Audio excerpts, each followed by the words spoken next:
கிறிஸ்து இயேசுவுக்குள் அருமையாய் அழைக்கப்பட்டிருக்கிற பிரியமான சகோதர சகோதரிகளே, உங்கள் அனைவருக்கும் நம்முடைய ஆண்டவரும் உலக இரட்சகருமாகிய இயேசு கிறிஸ்துவின் இனிமையான நாமத்தினாலே இந்த மாலை வேளையின் வணக்கத்தையும் எங்களுடைய இந்த ஆலஃப் வேதாகம ஆராய்ச்சி நிறுவனத்தின் சார்பாக வரவேற்பையும் வாழ்த்துக்களையும் நாங்கள் தெரிவித்துக் கொள்கிறோம். கடந்த வாரமெல்லாம் தேவன் நம்மை பாதுகாத்து இந்த புதிய வாரத்திலே இந்த நாளின் மாலை வேளையில் நம்மை கூட்டி சேர்த்திருக்கிறார்.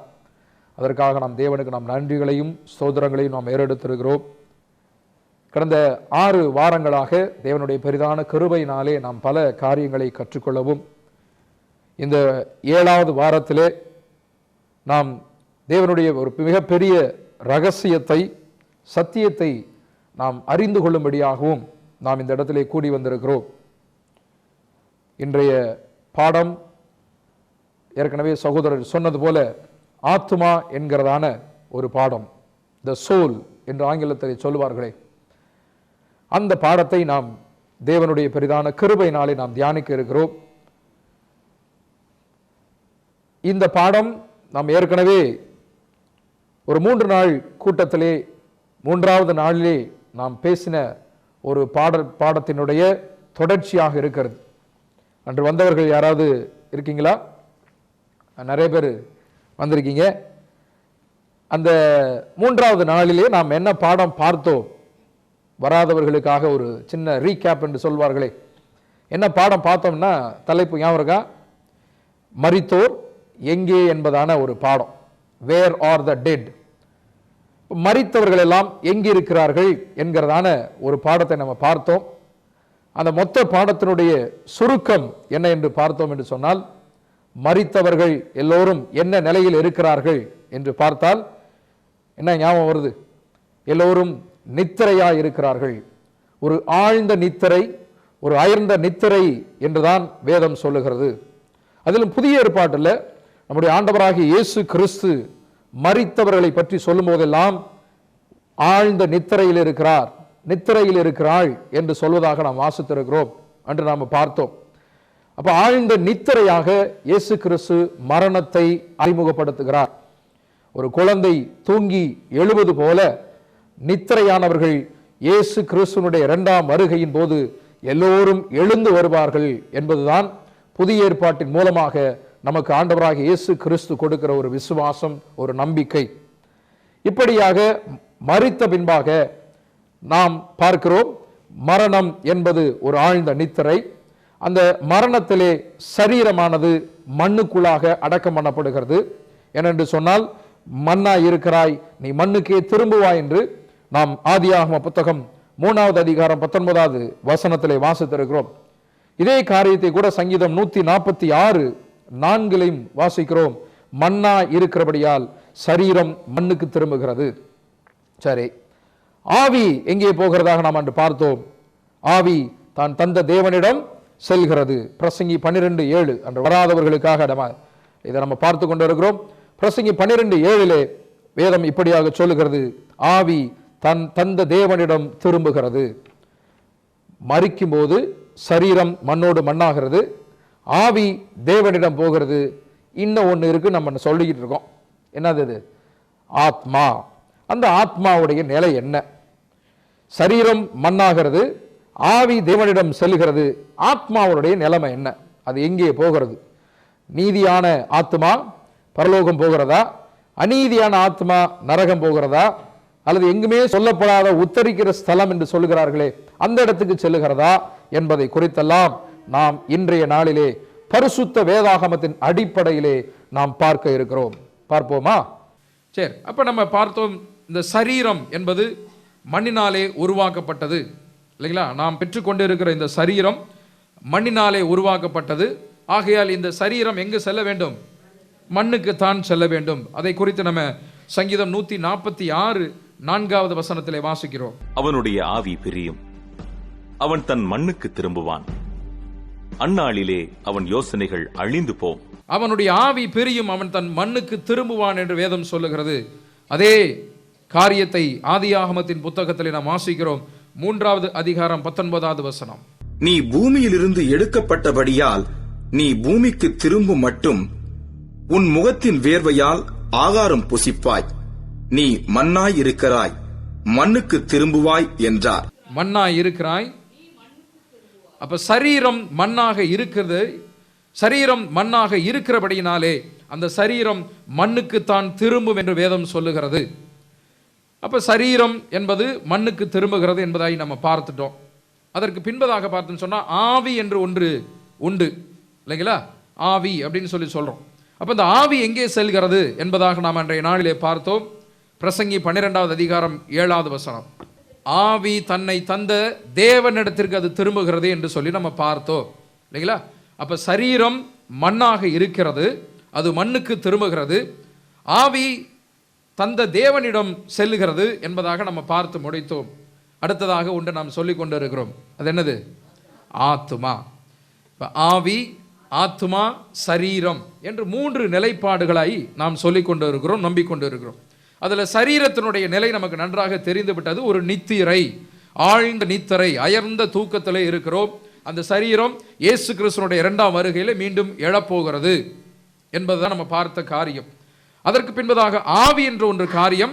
அந்த ஆவி தன்னை தந்த தேவனிடம் அது சென்று அடைகிறது என்பதாக நம்ம பார்த்திருக்கிறோம். அடுத்ததாக நாம் நம்பிக்கொண்டிருக்கிற ஒரு காரியத்தை குறித்து தான் நாம் இன்றைய நாளில் நம்ம பார்க்க போகிறோம். ஆத்துமா. ஆவி தேவனிடம் செல்லுகிறது, சரீரம் மண்ணுக்குள்ளாக அடக்கம் செய்யப்படுகிறது. ஆத்துமாவினுடைய நிலை என்ன? ஆத்துமாவினுடைய நிலை என்ன? நம்முடைய சகோதரர் துவக்குவரையில் சொன்னது போல அது மரிக்குமா, மரிக்காதா, அது சரீரத்துக்குள்ளாக இருக்கிறதா, சரீரத்துக்கு வெளியே இருக்கிறதா, எங்கே இருக்கிறது போன்ற பல காரியங்களை இன்றைக்கு தேவனுடைய பெரிதான கிருபையினாலே நாம் தியானிக்க இருக்கிறோம். நம்ம வேதத்துக்குள்ளாக செல்வதற்கு முன்பாக உலகம் என்ன சொல்லிக் கொண்டு இருக்கிறது, உலகத்தினுடைய நம்பிக்கை என்ன என்பதை நாம் முதலாவது நம்ம பார்க்க போகிறோம். முதல்ல சமயங்கள், ஏன்னா இது ஆத்துமாங்கிறது சமயத்தோடு மதத்தோடு தொடர்புடைய ஒரு வார்த்தை என்பதனாலே உலகத்தில் இருக்கக்கூடிய சில சமயங்களுடைய நம்பிக்கை என்ன, சமயவாதிகளுடைய தத்துவங்கள் என்ன என்று சொல்லி நாம் அதை முதலாவது பார்த்துவிட்டு பின்பதாக நாம் வேதத்திற்குள்ளாக கடந்து செல்லலாம்.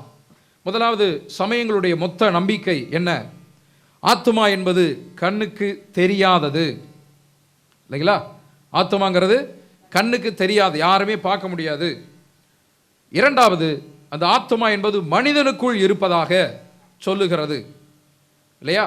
இப்போ உலக சமயங்கள், சமயவாதிகள், மதவாதிகள், தத்துவ ஞானிகள் இவர்களெல்லாம் மனிதனுக்குள்ளாக இருப்பதாக அவர்கள் சொல்லிக் கொண்டு இருக்கிறார்கள். மூன்றாவதாக ஆத்துமா அழியாது, அழியாத ஒரு நிலையை கொண்டிருப்பதுதான் ஆத்துமா என்பதாக உலக சமயங்கள் பல சொல்லிக் கொண்டிருக்கின்றன. நான்காவதாக அந்த ஆத்துமா ஒரு மனிதன் மரிக்கும் போது அது விடுதலையாகி ஒரு சில இடங்களுக்கு அது செல்வதாக ஒவ்வொரு மதமும் சொல்லிக் கொண்டிருக்கிறது. ஒரு மனிதன் மரிக்கும் போது அந்த ஆத்துமா விடுதலையாகி பல இடங்களுக்கு செல்வதாக பல சமயங்கள் சொல்லிக் கொண்டிருக்கிறது. அதிலே இந்த ஆத்துமா என்பதாய் குறித்ததான இந்த காரியத்தை குறித்து இந்து மார்க்கத்திலே அவர்கள் என்ன சொல்லிக் கொண்டு இருக்கிறார்கள் என்று முதலாவது பார்த்தோம் என்று சொன்னால், ஒரு மனிதனுக்கு எத்தனை பிறவிகள் உண்டா? 7 பிறவிகள் இல்லைங்க. இன்னைக்கு 7வது வாரத்தில் நம்ம வந்திருக்கிறோம். 7 பிறவிகள் உண்டு அப்படின்னு சொல்லிட்டு இந்து சமயத்தினருடைய நம்பிக்கை. அதை ஒரு மனிதன் மரித்த பின்பாக முதல் பிறவியிலிருந்து அடுத்த பிறவிக்கு அவன் செல்லுகிறான்.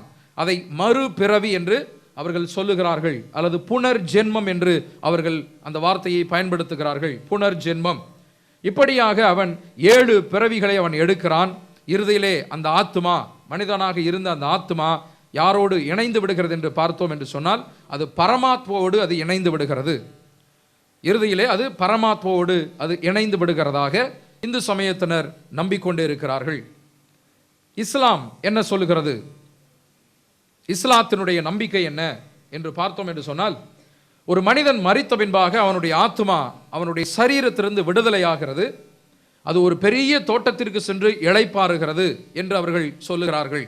அவர்களுடைய வேதம் சொல்லுகிறது. மனிதன் மரித்த பின்பாக அவனுடைய ஆத்துமா ஒரு பெரிய தோட்டத்திற்கு சென்று இளைப்பாறுகிறது. அதன் பின்பாக அது நியாய தீர்ப்புக்கு என்று கீழே இறங்கி வருகிறதாக அவர்களுடைய வேதங்கள் சொல்லுகிறது. மூன்றாவதாக புத்த மதம், புத்தியிசம். புத்த மதம் என்ன சொல்லுகிறது என்று பார்த்தோம் என்று சொன்னால், அவர்களுடைய பல கொள்கைகளில் ஆத்மாவோடு இணைந்த கொள்கை என்று பார்த்தோம் என்று சொன்னால், இரண்டு கொள்கைகளை, இரண்டு வார்த்தைகளை அவர்கள் பயன்படுத்துகிறார்கள். ஒன்று அனத்மவதா, அனத்மவதா. இரண்டாவது அனித்தியவதா. அனத்மவதா, அனித்தியவதா என்று சொல்லி இரண்டு வார்த்தைகளை புத்த மதம் பயன்படுத்தி கொண்டிருக்கிறது. அனத்மவதா என்றால் என்ன அர்த்தம்? நோ சோல், ஆன்மாவே இல்லை என்பது அவர்களுடைய நம்பிக்கை. யாருங்க சொல்றா? புத்த மதத்தர்கள் சொல்லுகிறார்கள். அவர்களுடைய நம்பிக்கை ஆன்மா என்பதே இல்லை. ஆத்மா என்று சொல்லுகிறோமே, அது அந்த மாதிரி இல்லை. அதுதான் அனத்மவதா என்கிற ஒரு கொள்கை, ஒரு கோட்பாடு சொல்லுகிறது.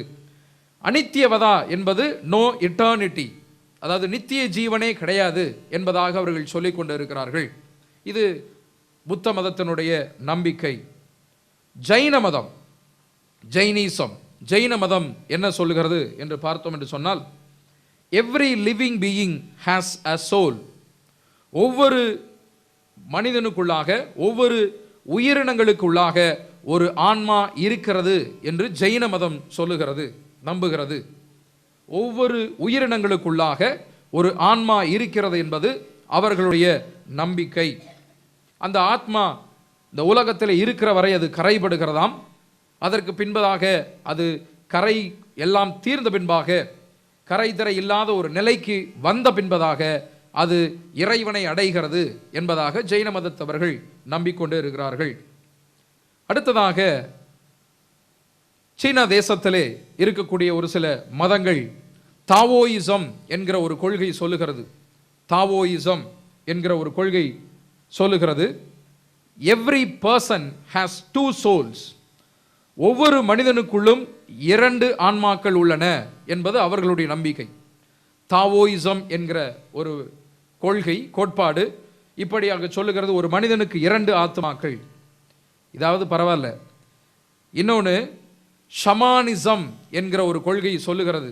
ஷமானிசம் என்கிற ஒரு கொள்கை, அவர்களுடைய நம்பிக்கை என்ன என்று பார்த்தோம் என்று சொன்னால், a woman has 40 souls whereas men have only one. ஆண்களுக்கு ஒரு ஆத்மாவா, பெண்களுக்கெல்லாம் எத்தனை ஆத்மாக்களா? 40 ஆத்மாக்கள் இருக்கிறதா. பார்த்துக்கங்க, 40 ஆத்மாக்கள் என்பதாக அவர்களுடைய நம்பிக்கை. இப்படி ஒவ்வொரு சமயத்தவரும், ஒவ்வொரு தத்துவ ஞானிகளும் அவர்கள் சொல்கிற விளக்கங்களை பார்த்தோம் என்று சொன்னால், ஒவ்வொருவரும் ஒவ்வொரு விதமாக சொல்லிக் கொண்டே இருக்கிறார்கள், நம்பிக்கொண்டே இருக்கிறார்கள், அதை போதித்து கொண்டு இருக்கிறார்கள். விஞ்ஞானம் என்ன சொல்லுகிறது? சயின்ஸ், சயின்டிஸ்டோடைய பிலீஃப் என்ன, அவர்களுடைய நம்பிக்கை என்ன என்று பார்த்தோம் என்று சொன்னால், அவர்கள் சொல்லுகிறார்கள் ஒரே வரியில, soul is a synonym of mind.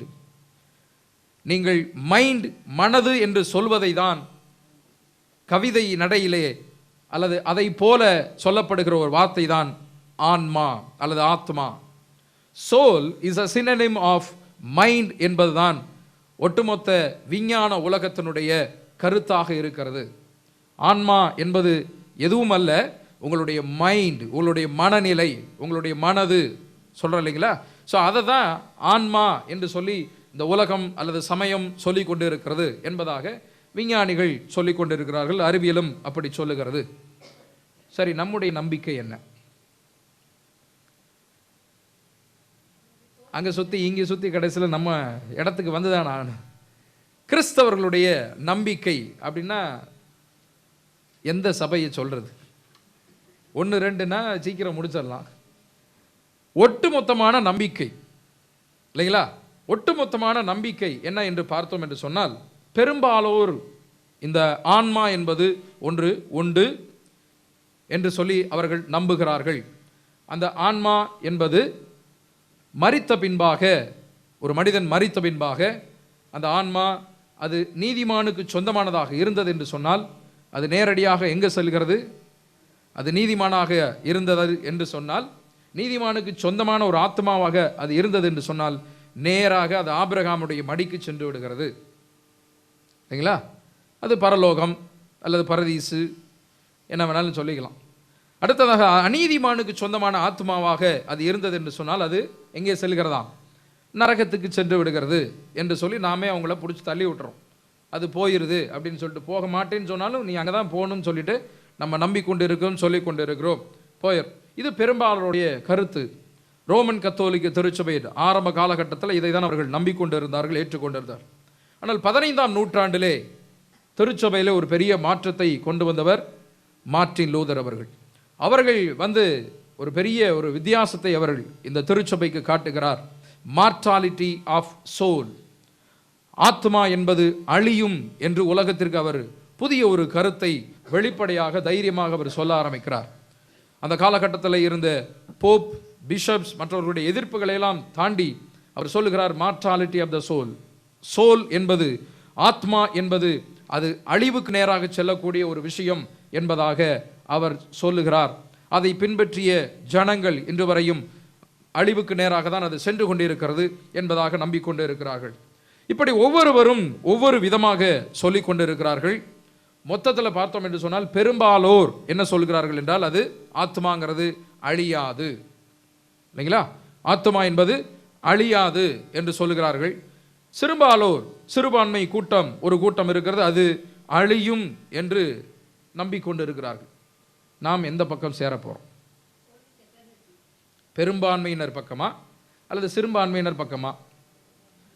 பெரும்பான்மையினர் சொல்றாங்க அது அழியாது, சிறுபான்மையினர் கூட்டம் சொல்லுகிறது அது அழியும். இப்ப எந்த பக்கம் சேரலாம்? கூட்டம் ஜாஸ்தியா இருக்கிற பக்கம் சேர்ந்துக்கலாமா?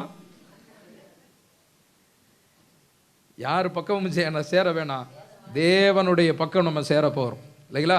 வேத வசனம் என்ன சொல்லுகிறது, இல்லைங்களா? பைபிள் என்ன சொல்லுகிறது, பரிசுத்த வேதாகமத்தினுடைய நிலைப்பாடு என்ன, இந்த பரிசுத்த வார்த்தையின் மூலமாக தேவன் எனக்கு என்ன சொல்ல போகிறார், என்ன சொல்லி வைத்திருக்கிறார் என்பதை தான் நாம் தியானிக்க வந்திருக்கிறோம். அதை தான் இத்தனை நாட்களாக நாம் தியானித்து கொண்டு இருக்கிறோம். ஆகையால் நம்ம அங்கங்க சுத்தி கடைசியில் இப்போ எங்க வரணும்?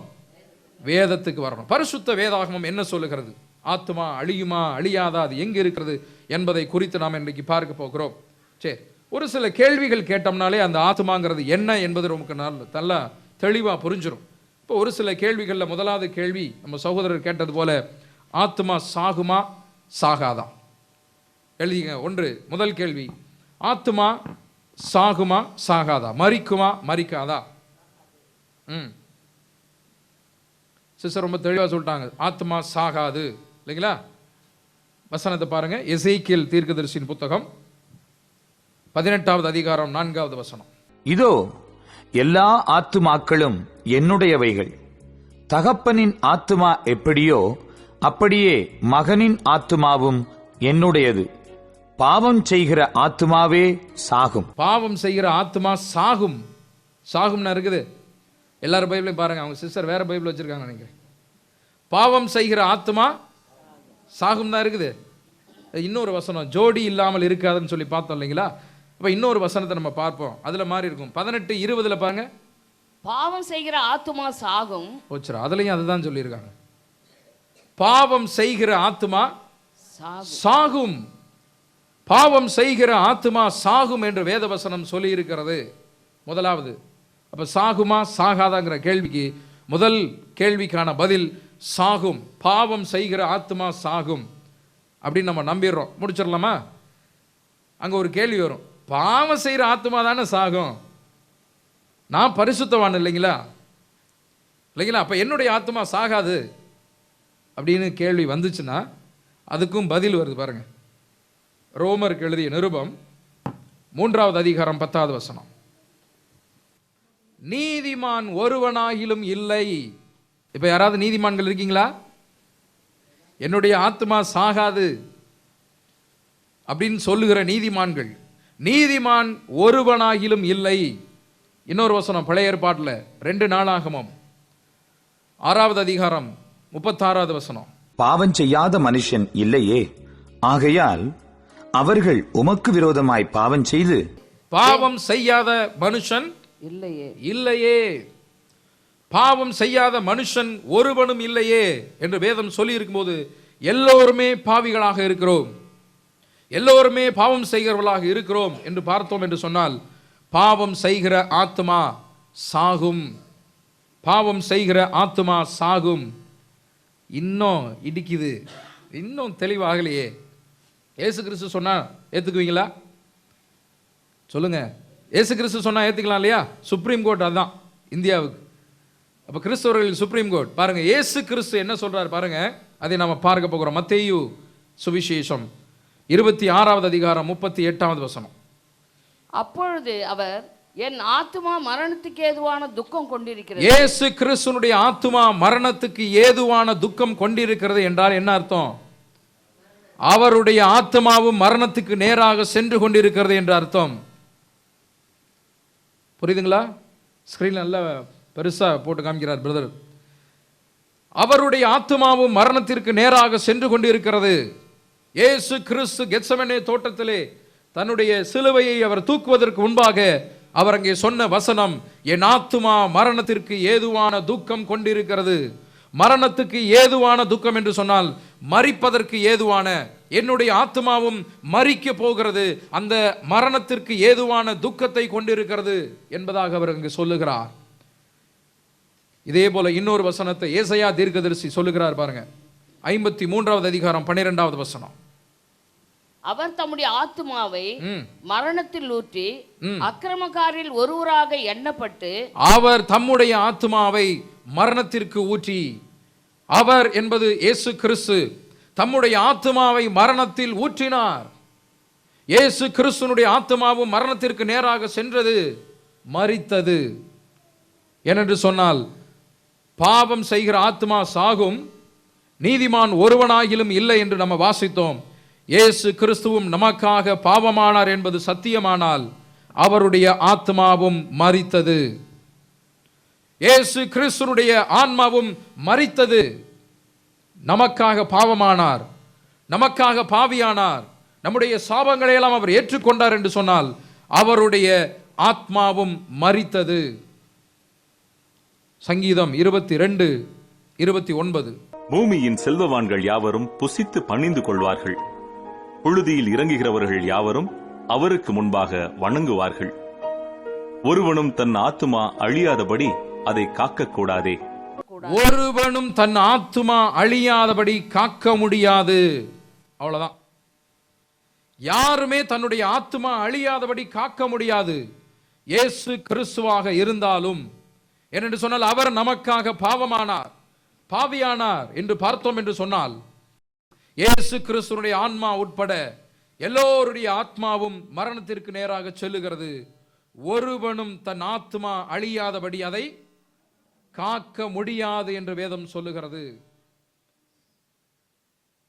ஆகையால் ஆத்மா சாகும், ஆத்மாவுக்கு மரணம் உண்டு. ஒன்று. இரண்டாவது கேள்வி, ஆத்மா சாப்பிடுமாங்க? ஆத்மா சாப்பிடுமா? சத்தத்தை காணாம பார்த்தீங்களா?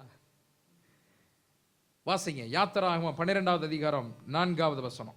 ஒரு வீட்டில் இருக்கிறவர்கள் ஒரு ஆட்டுக்குட்டியை புசிக்கிறதற்கு போதுமான பேர்களாய் இராமற் போனால், அவனும் அவன் சமீபத்தில் இருக்கிற அவனுடைய அயல் வீட்டுக்காரனும் தங்களிடத்தில் உள்ள ஆத்துமாக்களின் இலக்கத்திற்கு தக்கதாக ஒரு ஆட்டுக்குட்டியை தெரிந்து கொள்ள வேண்டும். அவனவன் புசிப்புக்கு தக்கதாக இலக்கம் பார்த்து ஆட்டுக்குட்டியை தெரிந்து கொள்ள வேண்டும். ஏன்? ஆத்துமாக்களின் இலக்கத்திற்கு தக்கதாக ஆட்டுக்குட்டியை தெரிஞ்சுக்கிட்டு என்ன பண்ணணுமா? ஆட்டுக்குட்டியை அத்தனை ஆத்துமாக்களும் சாப்பிடணும். ஆத்துமா சாப்பிடுகிறது இல்லைங்களா? ஆத்துமாவுக்கு பசி இருக்குது. தங்களிடத்திலே இருக்கிற ஆத்துமாக்களுக்கு தக்கதாக அவர்கள் ஆட்டுக்குட்டியை தெரிந்து கொண்டு அன்று மாலையிலே அடித்து புசிக்க வேண்டும் என்பதாக அந்த வேதாகம வசன பகுதிகள் சொல்லுகிறது. ஆத்துமாக்கள் சாப்பிடுகிறது. அது ஆங்கிலத்தில் வாசித்து பாருங்களே. இங்கிலீஷ் பைபிள் யாராவது வச்சிருக்கீங்களா?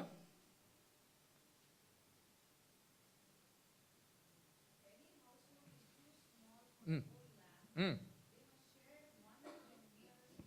ம் ம் ம் ம் எங்கேயாவது சோல்ங்கிறது வருதாங்க?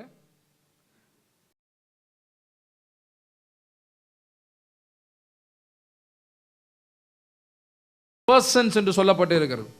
தமிழ்ல ஆத்துமாக்கள் என்று நமக்கு கொடுக்கப்பட்டு இருக்கிறது. அந்த ஆத்மா என்பதற்கு சோல்னு வந்திருக்கணும் இல்லைங்களா? ஆனா அங்க நம்ம வாசிக்கும் போது நம்ம கவனித்தோம், எங்கேயுமே சோல்ங்கிற வார்த்தை வரல. Number of people, persons. ஆத்மா சாப்பிடுகிறது. மூன்றாவது ஒரு கேள்வி, ஆத்மாவிற்கு ரத்தம் உண்டு. எரேமியா 2வது அதிகாரம் 34வது வசனம்.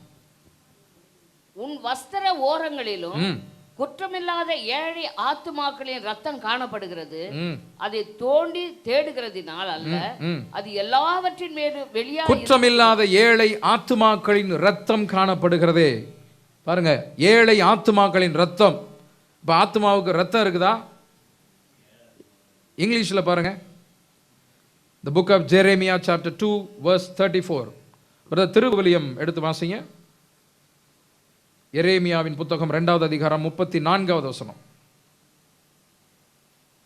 ஆத்மாவிற்கு ரத்தம் உண்டு நம்ம வாசித்தோம் இல்லைங்களா? இப்ப இங்கிலீஷ் பாருங்க, 2:34 சிஸ்டர்.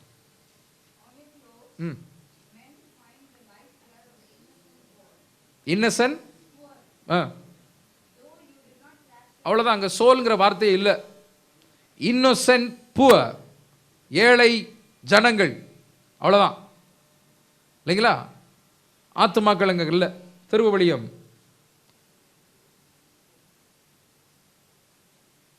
எரேமியா 2:34. மாசற்ற வறியவரின் இரத்தக்கரை தான், அவ்வளவுதான். அங்கேயும் ஆத்துமாங்கிற வார்த்தையே மொழிபெயர்க்கப்படலை. ஆத்மாவிற்கு ரத்தம் உண்டு என்று நாம் புரிந்து கொண்டிருக்கிறோம். 4வது ஏசாயா தீர்க்கதரிசியின் புத்தகம் 57:16. நான் எப்போது வழக்காட மாட்டேன், நான் என்றைக்கும் கோபமாய் இருப்பதில்லை. ஏனென்றால் ஆவியும் நான் உண்டு பண்ணின ஆத்துமாக்களும் என் முகத்துக்கு முன்பாக சோர்ந்து போகுமே. ஆத்துமா சோர்வடைகிறது. ஆத்மாவுக்கு சோர்வு உண்டு, டயர்ட்னஸ் இருக்கு. ஆத்மாவுக்கு டயர்ட்னஸ், சோர்வு உண்டாகிறது என்று வேதம் சொல்லுகிறது. அப்ப ஆத்மானா என்ன இல்லைங்களா? 5வது கேள்வி, ஆத்மாவை வெட்ட முடியும். பாருங்க, ஆத்மாவை வெட்ட முடியும் என்று வேதம் சொல்லுகிறது. லூக்காவின் சுவிசேஷம் 2வது அதிகாரம் 35வது வசனம். ஆத்துமாவையும் ஒரு பட்டயம் உருவி போகும் என்றார். ஆத்துமாவை ஒரு பட்டயம் உருவி போகும். திருவிலியத்தில் வாசிங்க பிரதர். அந்த ஆத்துமாங்கிற வார்த்தை அங்க எப்படி மொழிபெயர்ச்சிருக்காங்க பாருங்க. 35.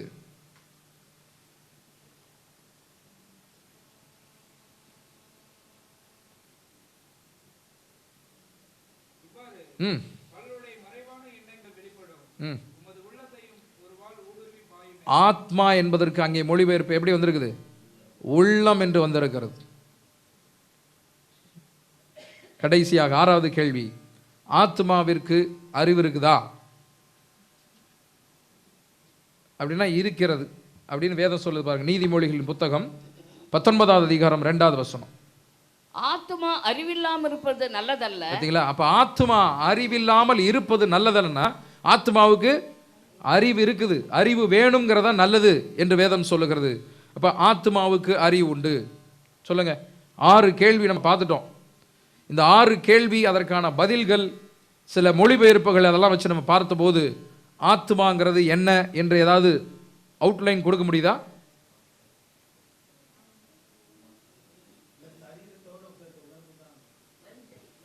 மக்கள், நாமே, சரீரத்தோடு சேர்த்த உணர்வு, வேற மனுஷர் யாரோ சொன்னாங்க, மனிதர்கள் வேற. ஆத்மா என்பது மனிதனை குறிப்பதுதான். ஆத்மா என்பது மனிதனை குறிப்பதுதான் என்பதுதான் இந்த 6 கேள்விகள். இந்த கேள்விகளுக்கான விடைகள் இதை தியானித்ததன் போதும் நமக்கு கிடைத்த பதில். ஆத்மா என்பது மனிதனுக்குள்ளாக இருப்பது அல்ல, மனிதனை முழுவதும் மனிதனை குறிப்பதாய்த்தான் அந்த வார்த்தை அங்கு சொல்லுகிறது. ஆத்மா என்பது மனிதனை குறிப்பதாக இருக்கிறது. இன்னும் நம்ம அதை பார்ப்போம். இன்னும் தெளிவாக்கணும்னா இந்த ஆத்மா அப்படிங்கிறதுக்கு இது ஆக்சுவலாக தமிழ் வார்த்தை அல்ல, இது ஒரு சமஸ்கிருத வார்த்தை, சான்ஸ்கிரிட் வேர்டு. ஆத்மா என்பது சான்ஸ்கிரிட் வேர்டு. நிறைய சான்ஸ்கிரிட் சமஸ்கிருத வார்த்தைகள் நம்முடைய வேதாகமத்தில் எழுதப்பட்டு இருக்கிறது. ஜீவ், ஜீவன் நம்ம சொல்கிறோம் இல்லைங்களா, ஜீவுங்கிறது சமஸ்கிருத வார்த்தை. புருஷர், புருஷா அப்படின்னு சொல்கிறதெல்லாம் சமஸ்கிருத வார்த்தை. ஆத்மா அப்படிங்கிறதெல்லாம் சமஸ்கிருத வார்த்தை. அப்போ இது ஒரு சமஸ்கிருத வார்த்தை. இந்த வார்த்தைக்கு எபிரேயத்தில் ஹீப்ரூவில் என்ன சொல்லுகிறார்கள் என்று பார்த்தோம். 53:15 கன்கார்டன்ஸ் நம்பர் 53:15 அதில் நெஃபேஸ் என்கிற வார்த்தை பயன்படுத்தப்பட்டு இருக்கிறது. 53:15 நம்ம ஏற்கனவே ஒரு கன்கார்டன்ஸ் நம்ம பேர் பார்த்துட்டோம், ஞாபகம் இருக்கா? ஸ்ட்ராங்ஸ் கன்கார்டன்ஸ் இல்லைங்களா? அப்போ ஸ்ட்ராங்ஸ் கன்கார்டன்ஸில் நம்பரில் 53:15 நெஃபேஸ் என்கிற ஒரு வார்த்தை பயன்படுத்தப்பட்டிருக்கிறது. ஹீப்ரூவில் நெஃபேஸ். கிரீக்கில் நீங்கள் பார்த்தீங்கன்னு சொன்னீங்கன்னா சூஹே என்கிற வார்த்தை பயன்படுத்தப்பட்டிருக்கிறது. சூஹே என்கிற வார்த்தையை தான் இந்த ஆத்மா என்று அவர்கள் மொழிபெயர்த்திருக்கிறார்கள். அதற்கான நம்பர் 5590 கன்கார்டன்ஸ் நம்பர் 5590 5590. இந்த ரெண்டு வார்த்தைகளுக்கும் என்ன அர்த்தம் என்று பார்த்தோம் என்று சொன்னால், அதாவது நெஃபேஸ் என்பதற்கும் சூஹே என்பதற்கும் என்ன அர்த்தம் என்று பார்த்தோம் என்று சொன்னால், செல்ஃப், முதல்ல செல்ஃப், ரெண்டாவது லைஃப், மூன்றாவது கிரியேச்சர், சிருஷ்டிப்பு, படைப்பு, ஜீவன், பிரெத், மூச்சு, உயிர் மூச்சுன்னு சொல்றோம் இல்லைங்களா, பிரெத், சுவாசம் என்றெல்லாம் சொல்லுகிறோம், soul, person, mind, living being என்று பல அர்த்தங்களை கொண்டதாக இந்த இரண்டு வார்த்தைகள் உள்ளன. என்ன வார்த்தை? நெஃபேஸ், சூஹே என்கிற வார்த்தை. சரி, இப்போ வேதாகமத்தில் நம்ம கடந்து சென்றோம் என்று பார்த்தோம் என்றால், முதலில் இந்த ஆத்மா என்கிற வார்த்தை எங்கே பயன்படுத்தப்பட்டு இருக்கிறது அப்படின்னு பார்த்தோம்னா, சிருஷ்டிப்பின் காலகட்டத்தில் இல்லைங்களா? ஆதி ஆகமத்தில் நீங்கள் பார்த்தீங்கன்னு சொன்னால் 2வது அதிகாரம் 7வது வசனத்தில் முதல்ல அந்த வார்த்தை வருகிறது. வாசிக்கலாமே, 2:7. தேவனாகிய கர்த்தர் மனுஷனை பூமியின் மண்ணினாலே உருவாக்கி ஜீவ சுவாசத்தை அவன் நாசிலே ஊதினார், மனுஷன் ஜீவ ஆத்மாவானான். தேவனாகிய கர்த்தர் மனுஷனை எப்படி உண்டாக்குறாரா? மண்ணினாலே உருவாக்குகிறார் இல்லைங்களா? தேவனாகிய கர்த்தர் மனுஷனை மண்ணினாலே உருவாக்கி அவனுக்கு ஜீவ சுவாசத்தை அவனுக்குள்ளாக ஊதுகிறார். அவன் என்னவா மாறுகிறானா? ஜீவ ஆத்மாவாக மாறுகிறான். ஜீவ சுவாசம், ஆக்சிஜன் என்று நாம் இப்பொழுது நமக்கு தெரிந்து கொண்டிருக்கும் இல்லைங்களா? ஜீவ சுவாசத்துக்கு ஆக்சிஜன், த பிரெத்ன்னு சொல்லுவோம் இல்லைங்களா? அந்த சுவாசம் ஆக்சிஜன். அந்த காலகட்டத்தில் ஆக்சிஜன்ங்கிற பெயரெல்லாம் வைக்கல இல்லைங்களா? இப்போ அதனால அந்த வார்த்தை சொல்லப்பட்டிருக்கிறது, ஜீவ சுவாசம் என்று வார்த்தை சொல்லப்பட்டிருக்கிறது. அப்போ அந்த ஜீவ சுவாசத்தை அவர் ஊதுகிறார். மனிதன் மண்ணாக இருக்கிறான், மண்ணிலிருந்து அவனை உருவாக்கி அவனுக்குள்ளாக ஒரு ஜீவ சுவாசத்தை ஊதுகிறார். ஜீவ சுவாசத்தை பெற்றுக்கொண்ட பின்பாக அவன் என்னவாக மாறுகிறான்? ஜீவ ஆத்மாவாக மாறுகிறான். ஜீவன் கூட்டல் ஆத்மா, ஜீவ ஆத்மா. அப்ப ஜீவனை பெற்றுக்கொண்ட பின்பாக, ஜீவ சுவாசத்தை பெற்றுக்கொண்ட பின்பாக அவன் ஜீவ ஆத்மாவாக மாறுகிறான், லிவிங் சோலாக மாறுகிறான் என்றால், ஜீவனை பெற்றுக்கொள்வதற்கு முன்பாக அவனுடைய நிலை என்ன?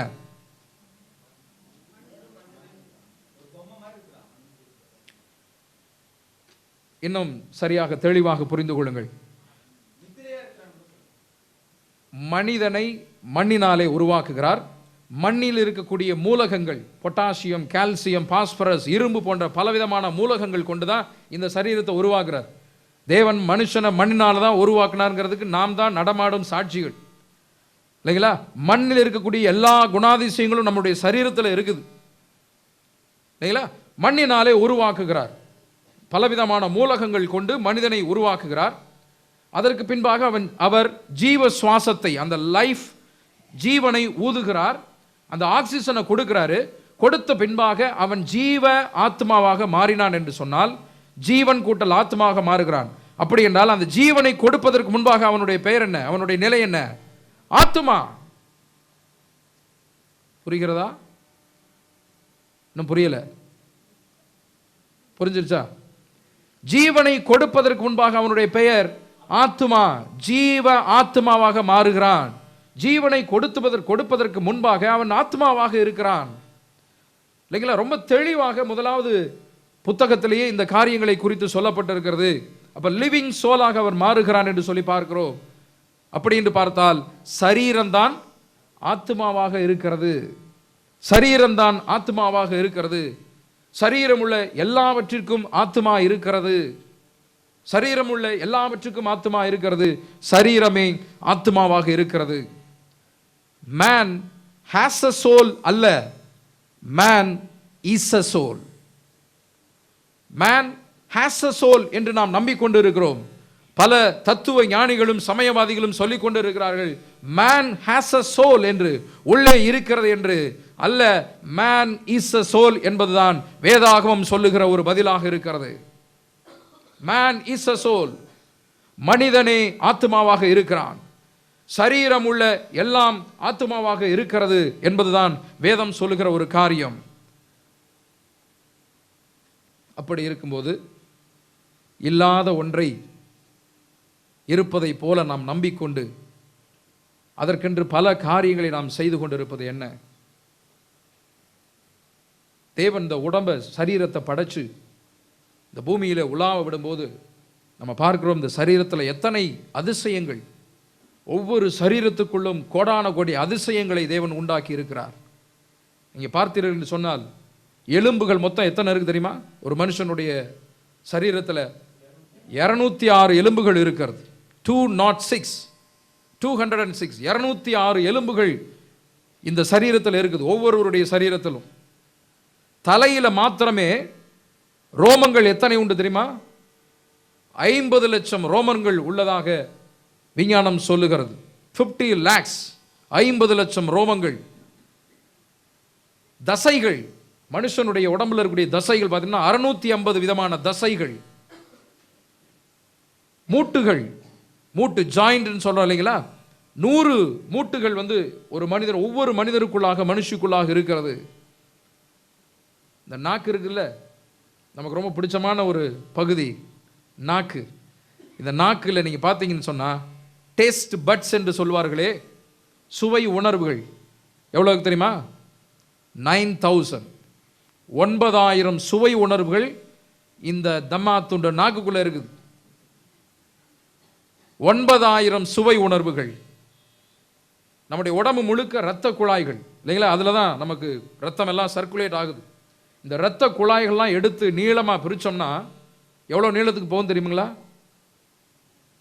60,000 மைல்ஸ், 60,000 மைல்கள் தூரத்துக்கு ஒவ்வொரு மனிதனுக்குள்ளாக இருக்கக்கூடிய, மனுஷிக்குள்ளாக இருக்கக்கூடிய இரத்த குழாய்களை எடுத்து பிரித்தோம்னா அவ்வளோ தூரத்துக்கு போகுமா? எவ்வளவு அதிசயமான காரியங்களை தேவன் நமக்குள்ள வச்சிருக்கிறார். அது இல்லாம அந்த இதயம்னு ஒன்று இருக்குதே, இதயத்தினுடைய செயல்பாடுகள் எவ்வளவு இல்லைங்களா? கிட்னி இல்ல, கிட்னி அந்த சாப்பிடக்கூடிய உணவுகளை எல்லாம் சரியாக பிரித்து அதனுடைய வேலையை செய்யக்கூடிய தக்கதாக ஒரு கிட்னி என்கிற ஒரு அமைப்பை, ஒரு ஆர்கனை தேவன் அந்த உலகத்தில் நம்ம நடமாடும் போது நமக்கு கொடுத்திருக்கிறார். லிவர், எத்தனை விதமான உறுப்புகளை தேவன் ஆச்சரிய விதமாக படைத்திருக்கும் போது அதையெல்லாம் குறித்து நாம் அதிசயத்தக்க விதமாக பாராட்டாதபடி, நன்றி சொல்லாதபடி, இல்லாத ஒன்றை குறித்து நாம் இருக்கிற வண்ணமாக புலம்பிக் கொண்டிருக்கிறோம். இருக்கிற வண்ணமாக புலம்பிக் கொண்டு இருக்கிறோம். இதில் ஏதாவது ஒரு பார்ட் கோளாறு ஆயிடுச்சுன்னு வச்சுக்கோங்க, கிட்னி ஃபெயிலியர் அல்லது ஹார்ட்டில் ஏதாவது கோளாறு அப்படின்னா சர்ஜரி பண்ணிடலாம், அறுவை சிகிச்சை செய்து மாற்றி வைத்துக் கொள்ளலாம் இல்லைங்களா? நான் ஆத்மா ஃபெயிலியர் ஆயிடுச்சு, ஆத்மா அறுவை சிகிச்சை நிபுணர்னு யாராவது போர்டு பார்த்துருக்கீங்களா? உள்ள இருந்துச்சுன்னா வந்திருக்கணும்ல, ஆத்மா அறுவை சிகிச்சை நிபுணர் அப்படின்னு சொல்லிட்டு. ஆத்மாவுக்கு அறுவை சிகிச்சை இல்லை, ஏன் என்று சொன்னால் இல்லை. அதுதான் சங்கீதக்காரன் சொல்லுகிறார் 139வது சங்கீதம் 14வது வசனத்தில். 139:14. நான் பிரமிக்கத்தக்க அதிசயமாய் உண்டாக்க, நான் பிரமிக்கத்தக்க விதமான அதிசயமான ஒரு நிகழ்ச்சியாக, ஒரு மனிதனாக உண்டாக்கப்பட்டபடியால் உம்மை துதிப்பேன். நான் கர்த்தராகிய உம்மை துதிப்பேன். அல்லேலூயா. பிரமிக்கத்தக்க விதமாய் நான் உண்டாக்கப்பட்டிருக்கிறேன். ஆகையால் ஆத்மா என்பது மனிதனை குறிப்பது, சரீரத்தை குறிப்பது. இரண்டாவது, உங்க சபையில் எத்தனை ஆத்துமாக்கள் வர்றாங்கன்னு கேட்போம் இல்லைங்களா? இல்லைங்களா? அப்ப ஆத்துமாக்கள்ங்கிறது எதை குறிக்குது? நபர்களை குறிக்குது. உங்க சபையில் எத்தனை ஆத்துமாக்கள் வர்றாங்க? அடுத்து கேள்வி கேட்போம், இன்னும் வளர்ந்த நிலையில ஊழியம் பண்றாங்க அப்படின்னு சொன்னா ஆத்துமா ஆதாயம் பண்ணிட்டீங்களா? இல்லைங்களா? ஆத்துமாவின் அறுவடையாம். சிஸ்டர் சொல்றாங்க, ஆத்துமாவை அறுவடை பண்ணிட்டீங்களா அப்படின்னா கத்தி எடுத்துட்டு போய் அறுக்கிறோம்னு அர்த்தமா? இல்லைங்களா? நம்ம பயன்படுத்துகிற மொழிதான் பாருங்க எந்த அளவுக்கு நம்ம தவறாக புரியப்பட்டு கொண்டு இருக்கிறது. காரியங்கள் புரிந்து வைத்திருக்கிறோம், குழப்பப்பட்டு வருகிறது. அடுத்து காந்தியை சொல்லுவாங்க, என்னன்னு? மகாத்மா என்று சொல்வார்கள். இல்லைங்களா? கிரேட் சோல், மகாத்மா, பெரிய காரியங்களை செய்தவர். சாதாரண ஒரு மனுஷன் செய்ய முடியாத காரியங்கள்லாம் செய்திருக்கிறார். இல்லைங்களா? அதனால அவருக்கு மகாத்மா என்றெல்லாம் நாம் சொல்லுகிறோம். ஆகையால் ஆத்மா என்பது மனிதனை குறிப்பதாகத்தான் இருக்கிறது. இப்போ நம்ம பார்த்தோம்ல ஒரு 6 கேள்விகள். அந்த கேள்விகள் எல்லாம் மனிதன் சரீரம் என்று நம்ம வைத்து பார்த்து கேள்வி கேட்டு பாருங்க, எல்லாம் கரெக்டாக வரும். ஆத்மா சாகுமா அப்படின்னா ஆத்மாங்கிற இடத்துலலாம் மனிதன், மனுஷி, சரீரம் அப்படின்னு போட்டு பாருங்க. ஆத்மா சாகுமா, மனுஷன் சாவான் அப்படின்னா ஆத்மா சாகணும். ஆத்மா வெட்ட முடியுமா? ஆத்மாவுக்கு பசி இருக்குதா? இல்லைங்களா? இப்போ ஆத்மாவுக்கு ரத்தம் இருக்குதா? அந்த கேள்வியெல்லாம் போட்டு பாருங்க, சரியாக வரும். இல்லையா? ஸோ இப்படித்தான் ஏசாயா 53:12 பாருங்க.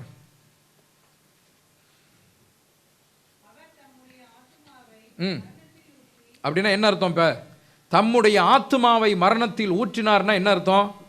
இப்ப சொல்லி பாருங்க, ஆத்துமாவை மரணத்தில் ஊற்றினா ஆத்துமா நமக்குள்ளாக இருக்குது, அதை மரணத்தில் ஊத்துறா நம்ம சொல்லி நம்பிக்கிட்டு இருந்தோம். இப்ப தெளிவாயிட்டோம். இப்ப ஆத்துமாவை மரணத்தில் ஊற்றினா என்ன அர்த்தம்? தன்னையே மரணத்திற்கு கையளிக்கிறார்னு அர்த்தம். அப்படிதானே? தன்னுடைய சரீரத்தை மரணத்திற்காக கையளிக்கிறார் ஆண்டவராகிய இயேசு கிறிஸ்து என்றுதான் அர்த்தம். இன்னொரு வசனம் பாருங்க, யாத்திராமம் 12:4 கூட நம்ம தியானிச்சோமே. யாத்திராமம் 12:4. மோசே, கர்த்தர் நடுராத்திரியிலே நான் எகிப்தின் மத்தியில் புறப்பட்டு போவேன். 12:4. ஒரு வீட்டில் இருக்கிறவர்கள் ஒரு ஆட்டுக்குட்டியை புசிக்கிறதற்கு போதுமான பேராய் இராமற் போனால் அவனும் அவன் சமீபத்தில். இப்ப ஆத்துமாக்களுக்கு தக்கதாக ஆட்டுக்குட்டியை தெரிந்து கொள்ளணும்னா என்னது? ஆத்துமாக்கனா யாரு? மனிதர்கள். எத்தனை பேர் உங்க வீட்டில் இருக்காங்களோ அவங்களுக்கு தகுந்த மாதிரி. இப்ப ஒரு ஆட்டுக்குட்டி 10 பேர் இருந்தாங்கன்னா ஒரு ஆட்டுக்குட்டி, 20 பேர் இருந்தாங்கன்னா 2 ஆட்டுக்குட்டி. இப்படிதானே அர்த்தம்? தெளிவாகுதா? 103வது சங்கீதம் 1 வசனம் நமக்கு நன்றாக தெரிந்த ஒரு பகுதி. என் ஆத்துமாவே முழு உள்ளமே அவருடைய பரிசுத்த நாமத்தை ஸ்தோத்திரி. என் ஆத்துமாவே, எந்திரிச்சு யாரும் போயிடாதீங்க, முடியல. ஆமா, என் ஆத்துமாவே கர்த்தரை ஸ்தோத்திரினா என்ன அர்த்தம்? இங்க இப்ப நான் சொல்லுகிறேன், என் ஆத்துமாவே கர்த்தரை ஸ்தோத்திரினா எனக்குள்ள இருக்கிற ஹார்ட் பக்கத்தில் இருக்க ஆத்துமாவே கர்த்தரை ஸ்தோத்திரி அப்படின்னா பிரெயின் நீ கர்த்தரை ஸ்தோத்திரிக்க வேணாம், கிட்னி நீ ஸ்தோத்திரிக்கவே வேணாம் அப்படின்னு அர்த்தமா? என் ஆத்துமாவே கர்த்தரை ஸ்தோத்திரி என்று நாம் ஒவ்வொரு தடவையும் சொல்லுகிறோமே, என்ன அர்த்தத்தோடு சொல்லுகிறோம்? அர்த்தம் இல்லாம சொல்லுகிறோம், அது வேற விஷயம். ஆனா என்ன அர்த்தத்தோடு அங்கே எழுதப்பட்டு இருக்கிறது? நான் எனக்கு சொல்லிக் கொள்கிறேன், என் ஆத்துமாவே, என்னுடைய முழு சரீரமே நீ கர்த்தரை ஸ்தோத்திரி. உன்னை பிரமிக்கத்தக்க விதத்திலே அவர் உண்டாக்கி இருக்கிறார். உனக்காக யாவையும் அவர் செய்கிறார். உன்னுடைய காரியங்களை எல்லாம் அவர் பார்த்து கொண்டு இருக்கிறார். உன்னுடைய குடும்பத்தையும் உன்னுடைய தேவைகள் எல்லாவற்றையும் அவர் சந்திக்கிறபடினாலே ஆத்துமாவே கர்த்தரை ஸ்தோத்திரி. இயேசு கிறிஸ்து சொல்றார் பாருங்க, இன்னொரு வசனம் மத்தேயு 10:28. ஆத்துமாவை கொல்ல வல்லவர்களாயிராமல் சரீரத்தை மாத்திரம் கொல்லுகிறவர்களுக்கு நீங்கள் பயப்பட வேண்டாம். ஆத்துமாவையும் சரீரத்தையும் நரகத்திலே அழிக்க வல்லவருக்கே பயப்படுங்கள். பயப்பட வேணாம். சரீரத்தை மாத்திரம் கொல்றவங்களுக்கு நீங்க பயப்பட வேணாம். இது என்ன? ஆத்துமாவையும் சரீரத்தையும் நரகத்திலே அழிக்க வல்லவருக்கே பயப்படுங்கள், பிதாவாகிய தேவனுக்கு பயப்படுங்கன்னு இயேசு கிறிஸ்து சொல்லிட்டார். இல்லைங்களா? அப்ப ஆத்துமாவையும் சரீரத்தையும் சேர்த்து அழிக்க வல்லவருக்கு பயப்படுங்கள். முழு உள்ளம், உங்களுடைய மைண்ட் என்று நம்ம பார்த்தோம் இல்லைங்களா? மனது, அப்ப ஆத்மா என்பது மனது, உங்களுடைய சிந்தை, உங்களுடைய விசுவாசம். இந்த சரீரத்தை காயப்படுத்துறவங்களை குறித்து நீங்க பயப்படாதீங்க. இயேசு கிறிஸ்து அதான் சொல்றாரு, சரீரத்தை காயப்படுத்துவாங்க, கசையடி கொடுக்குறாங்க, திட்டுவாங்க, அதை குறிச்செல்லாம் நீங்க பயப்படாதீங்க. உங்களுடைய சிந்தையை, உங்களுடைய செயல்பாடுகள், உங்களுடைய விசுவாசம், உங்களுடைய மனது, இதுதான் ரொம்ப முக்கியம். அப்ப இதை தண்டனைக்குள்ளாக, இதை சேர்த்து அழிக்க வல்லவர் அப்படின்னு பார்த்தோம் என்று சொன்னால் அவர் ஒருவருக்கே பயப்படுங்கள், இல்லையா? அதனாலதான் நம்ம கல்லறையில இறந்த மனிதருடைய கல்லறையில ஒரு வார்த்தை போட்டிருப்பாங்க, RIP என்று சொல்லி. என்ன அர்த்தம்? May his soul rest in peace. இவனுடைய ஆன்மா இளைப்பாறட்டும்.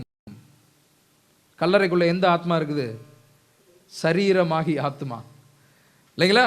அப்ப மே ஹிஸ் சோல் அல்லது her soul rest in peace, RIP என்று போடுவார்கள். சமாதானம் அடையட்டும், இளைப்பாறுதலுக்குள்ளாக செல்லட்டும், இல்லைங்களா என்று அர்த்தத்தோடு தான் நம்ம பயன்படுத்துறோம். ஆனா அங்கே பேச்சுன்னு வரும்போது, நம்பிக்கைன்னு வரும்போது தான் கொஞ்சம் திசை மாறி செல்லுகிறது. யோவான் 5வது அதிகாரம் 28வது வசனம். இதை குறித்து நீங்கள் ஆச்சரியப்பட வேண்டாம், ஏனென்றால் பிரேத குழிகளில் உள்ள அனைவரும், நம்ம ஏற்கனவே இந்த வசனத்தை தியானிச்சிருக்கோம் இல்லைங்களா, அப்பொழுதுதான் அவர்கள் எழுந்து வருவார்கள். அதனாலதான் என்ன பண்ணிட்டோம், கல்லறையில போட்டு அடக்கம் பண்ணியாச்சு. அடக்கம் பண்ணிட்டு இளைப்பாறுதலுக்குள்ளாக இருக்கட்டும். என் ஆண்டவராகிய இயேசு கிறிஸ்து மீண்டும் 2ஆம் வருகையிலே வரும்பொழுது பிரேத குழியிலே கல்லறைக்குள்ளாக இருக்கிற அனைவரும் அவருடைய சத்தத்தை கேட்கும் காலம் வரும் பொழுது அவர்கள் மீண்டும் எழுந்து வருவார்கள். எழுந்து வரட்டும். அதுவரை ஆன்மாவே நீ இளைப்பாறுதலுக்குள்ளாக பிரவேசி. 1 கொரிந்தியர் 15வது அதிகாரம் 52, 53 இப்படியாக சொல்லுகிறது பாருங்க. எக்காலம் தொனிக்கும், அப்பொழுது மரித்தோர் அழிவில்லாதவர்களாய் எழுந்திருப்பார்கள், நாமும் மறுரூபமாக்கப்படுவோம். அழிவுள்ளதாகிய இது அழியாமையையும், சாவுக்கேதுவாகிய இது சாவாமையையும் தரித்துக் கொள்ள வேண்டும். இல்லைங்களா? அப்ப அழிவுள்ளதாகிய இது எது? சரீரம் என்ன பண்ணணுமா? அழியாமையை இனிமேல் தான் தரித்துக் கொள்ள வேண்டும். அன்பான தேவ பிள்ளைகளை நல்லா கவனிச்சுக்கங்க.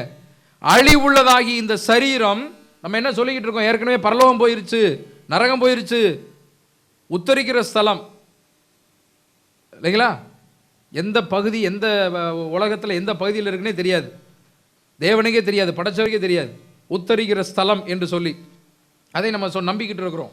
உத்தரிக்கிற ஸ்தலத்துக்கு போயிருச்சு அப்படின்னு சொல்லிட்டு. ஆக அழிவுள்ளதான இந்த சரீரம் இயேசு கிறிஸ்து இனிமேல் வரும்போதுதான் அழியாமையை தரித்துக் கொள்ளும், இல்லைங்களா?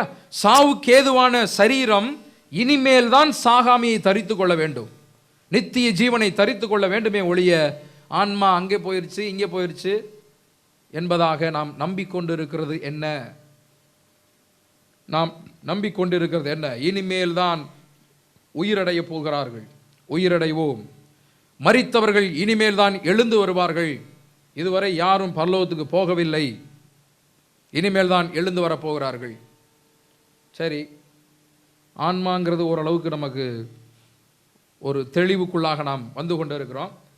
இப்போ இந்த மரித்தவர்களுடைய நிலை, மரித்தவர்கள் யாரும் வந்ததில்லை, பரலோகத்திலிருந்து யாரும் இறங்கினதில்லை, இல்லைங்களா?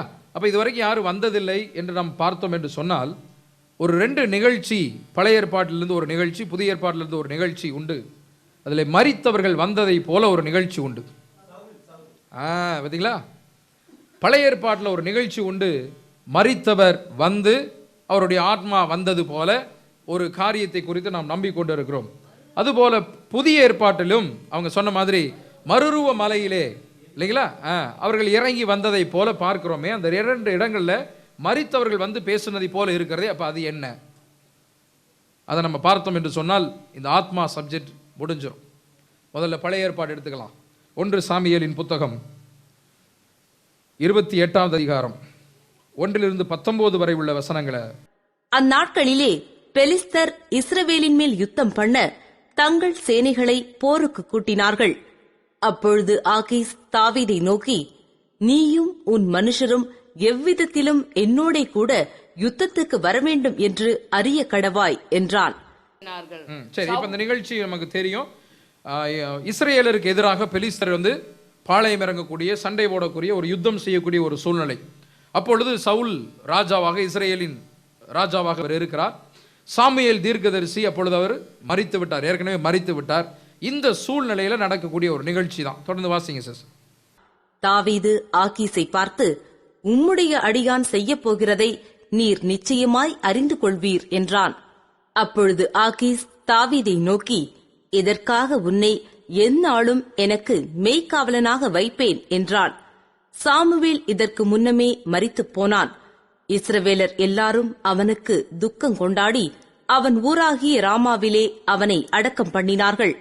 சவுல் அஞ்சனம் பார்க்கிறவர்களையும் குறி சொல்லுகிறவர்களையும் தேசத்தில் இராதபடிக்கு துரத்திவிட்டான். பெலிஸ்தர் கூடி வந்து சூனேமிலே பாளையம் இறங்கினார்கள். சவுலும் இஸ்ரவேலர் எல்லாரையும் கூட்டினான். அவர்கள் கில்போவாவிலே பாளையம் இறங்கினார்கள். சவுல் பெலிஸ்தரின் பாளையத்தை கண்டபோது பயந்தான். அவன் இருதயம் மிகவும் தத்தளித்துக் கொண்டிருந்தது. சவுல் கர்த்தரிடத்தில் விசாரிக்கும்போது கர்த்தர் அவனுக்கு சொப்பனங்களினாலாவது ஊரிமினாலாவது தீர்க்க தரிசிகளினாலாவது மறு உத்தரவு அருளவில்லை. அப்பொழுது சவுல் தன் ஊழியக்காரரை நோக்கி, அஞ்சனம் பார்க்கிற ஒரு ஸ்திரீயை கேடுங்கள், நான் அவளிடத்தில் போய் விசாரிப்பேன் என்றான். அதற்கு அவனுடைய ஊழியக்காரர், இதோ எந்தோரில் அஞ்சனம் பார்க்கிற ஒரு ஸ்திரீ இருக்கிறாள் என்றார்கள். அப்பொழுது சவுல் வேஷம் மாறி வேறு வஸ்திரம் தரித்துக் கொண்டு அவனும் அவனோடே கூட 2 பேரும் ராத்திரியிலே அந்த ஸ்திரீயினிடத்தில் போய்ச் சேர்ந்தார்கள். அவளை அவன் நோக்கி, நீ அஞ்சனம் பார்த்து எனக்கு குறி சொல்லி நான் உன்னிடத்தில் சொல்லுகிறவனை எழும்பி வரச் செய் என்றான். அதற்கு அந்த ஸ்திரீ, சவுல் அஞ்சனம் பார்க்கிறவர்களையும் குறி சொல்லுகிறவர்களையும் தேசத்தில் இராதபடிக்கு நிர்மூலமாக்கின செய்தியை நீர் அறிவீரே. என்னை கொன்று போடும்படி நீர் என் பிராணனுக்கு கண்ணி வைக்கிறது என்ன என்றாள். அப்பொழுது சவுல், இந்த காரியத்திற்காக உனக்கு பொல்லாப்பு வராது என்பதை கர்த்தருடைய ஜீவனைக் கொண்டு சொல்லுகிறேன் என்று அவளுக்கு கர்த்தர் மேல் ஆணையிட்டான். அப்பொழுது அந்த ஸ்திரீ, உமக்கு நான் யாரை எழும்பி வர பண்ண வேண்டும் என்றதற்கு அவன், சாமுவேலை எழும்பி வர பண்ண வேண்டும் என்றான். அந்த ஸ்திரீ சாமுவேலை கண்ட மாத்திரத்தில் மகா சத்தமாய் கூப்பிட்டு சவுலை நோக்கி, ஏன் என்னை மோசம் போக்கினீர்? நீர்தான் சவுலாச்சுதே என்றாள். ராஜா அவளை பார்த்து, நீ பயப்படாதே, நீ காண்கிறது என்ன என்று கேட்டான். அதற்கு அந்த ஸ்திரீ, தேவர்கள் பூமிக்குள்ளிருந்து ஏறி வருகிறதை காண்கிறேன் என்று சவுலுக்கு சொன்னாள். அவருடைய ரூபம் என்ன என்று அவளை கேட்டான். அதற்கு அவள், சால்வையை போர்த்திக் கொண்டிருக்கிற ஒரு முதிர்ந்த வயதான மனுஷன் எழும்பி வருகிறான் என்றாள். அதனாலே சவுல் அவன் சாமுவேல் என்று அறிந்து கொண்டு தரை மட்டும் முகங்குனிந்து வணங்கினான். சாமுவேல் சவுலை நோக்கி, நீ என்னை எழும்பி வர பண்ணி என்னை கலைத்தது என்ன என்று கேட்டான். அதற்கு சவுல், நான் மிகவும் நெருக்கப்பட்டிருக்கிறேன். பெலிஸ்தர் எனக்கு விரோதமாய் யுத்தம் பண்ணுகிறார்கள். தேவனும் என்னை கைவிட்டார். அவர் தீர்க்க தரிசிகளினாலாவது சொப்பனங்களினாலாவது எனக்கு மறு உத்தரவு அருளுகிறதில்லை. ஆகையால் நான் செய்ய வேண்டியதை நீர் எனக்கு அறிவிக்கும்படிக்கு உம்மை அழைப்பித்தேன் என்றான். அதற்கு சாமுவேல், கர்த்தர் உன்னை விட்டு விலகி உனக்கு சத்ருவாய் இருக்கும்போது நீ என்னிடத்தில் கேட்பானேன்? கர்த்தர் என்னை கொண்டு சொன்னபடியே செய்து முடித்து ராஜ்யத்தை உன் கையிலிருந்து பறித்து அதை உன் தோழனாகிய தாவீதுக்கு கொடுத்து விட்டார். நீ கர்த்தருடைய சொற்கேளாமலும் அமலேக்கின் மேல் அவருக்கிருந்த கோபத்தின் உக்கிரத்தை தீர்க்காமலும் போனபடியினால் கர்த்தர் இன்றைய தினம் உனக்கு இந்த பிரகாரமாகச் செய்தார். கர்த்தர் உன்னுடைய ஜனமாகிய இஸ்ரவேலரையும் பெலிஸ்தர் கையில் ஒப்புக் கொடுப்பார். நாளைக்கு நீயும் உன் குமாரரும் என்னோடிருப்பீர்கள். இஸ்ரவேலின் பாளையத்தையும் கர்த்தர் பெலிஸ்தரின் கையில் ஒப்புக் கொடுப்பார் என்றான். அப்ப தேவ திட்டம் என்ன? அதாவது நமக்கு எதிராக, இஸ்ரேலுக்கு எதிராக பெலிஸ்தியர்கள் யுத்தம் பண்ண வருகிறார்கள். ஸோ எப்போ நீங்கள் ஏதாவது சண்டை யுத்த களத்தில் போகணும்னு சொன்னால் அங்கே சாமுவேல் தீர்க்கதரிசிட்ட போய் கேட்டுட்டு தான் அவர் செய்வார், இல்லைங்களா? அதை தான் முந்தைய அதிகாரங்கள் நம்ம வாசித்திருக்கிறோம். ஸோ அப்படி இருக்கும்போது இப்போ அது சாமுவேல் தீர்க்கதரிசி இல்லை. ஆகையால் இவர் என்ன பண்ணுறாரு? இவர் தேவனிடத்தில், கர்த்தரிடத்தில் விசாரிக்கிறதுக்காக போகிறாரு. அங்கே பதில் ஒன்றும் கிடைக்கல. அதனால ஒரு அஞ்சனக்கார ஸ்திரீயை போய் ஏற்பாடு பண்ணுங்க பாருங்கன்னு சொல்லும்போது, ஐயா நீங்க தான் துரத்தி விட்டுட்டீங்களே, யாருமே இல்லை அப்படின்னு சொல்லும்போது தான் ஒருத்தர் சொல்றாரு, அங்கே தூரத்தில் ஒரு தேசத்தில் அஞ்சனக்கார ஸ்திரீ ஒருத்தவங்க இருக்கிறாங்க அப்படின்னு சொல்லிட்டு அவர்கிட்ட போகிறாங்க. அங்கே போகும்போது உங்களுக்கு யாரை எழும்பி வர பண்ணணும் அப்படின்னு சொல்லும்போது தான் சாமுவேலை எழும்பி வர பண்ணுங்க அப்படின்னு சொல்கிறார். இப்போ சாமுவேல் தீர்க்கதரிசி வந்து சவுலோடு அவர் பேசுகிறார் இல்லைங்களா? அப்படிதானே? மீதி உள்ள பகுதியை வாசிக்கணுமா? ரொம்ப யோசிக்கிறீங்களே.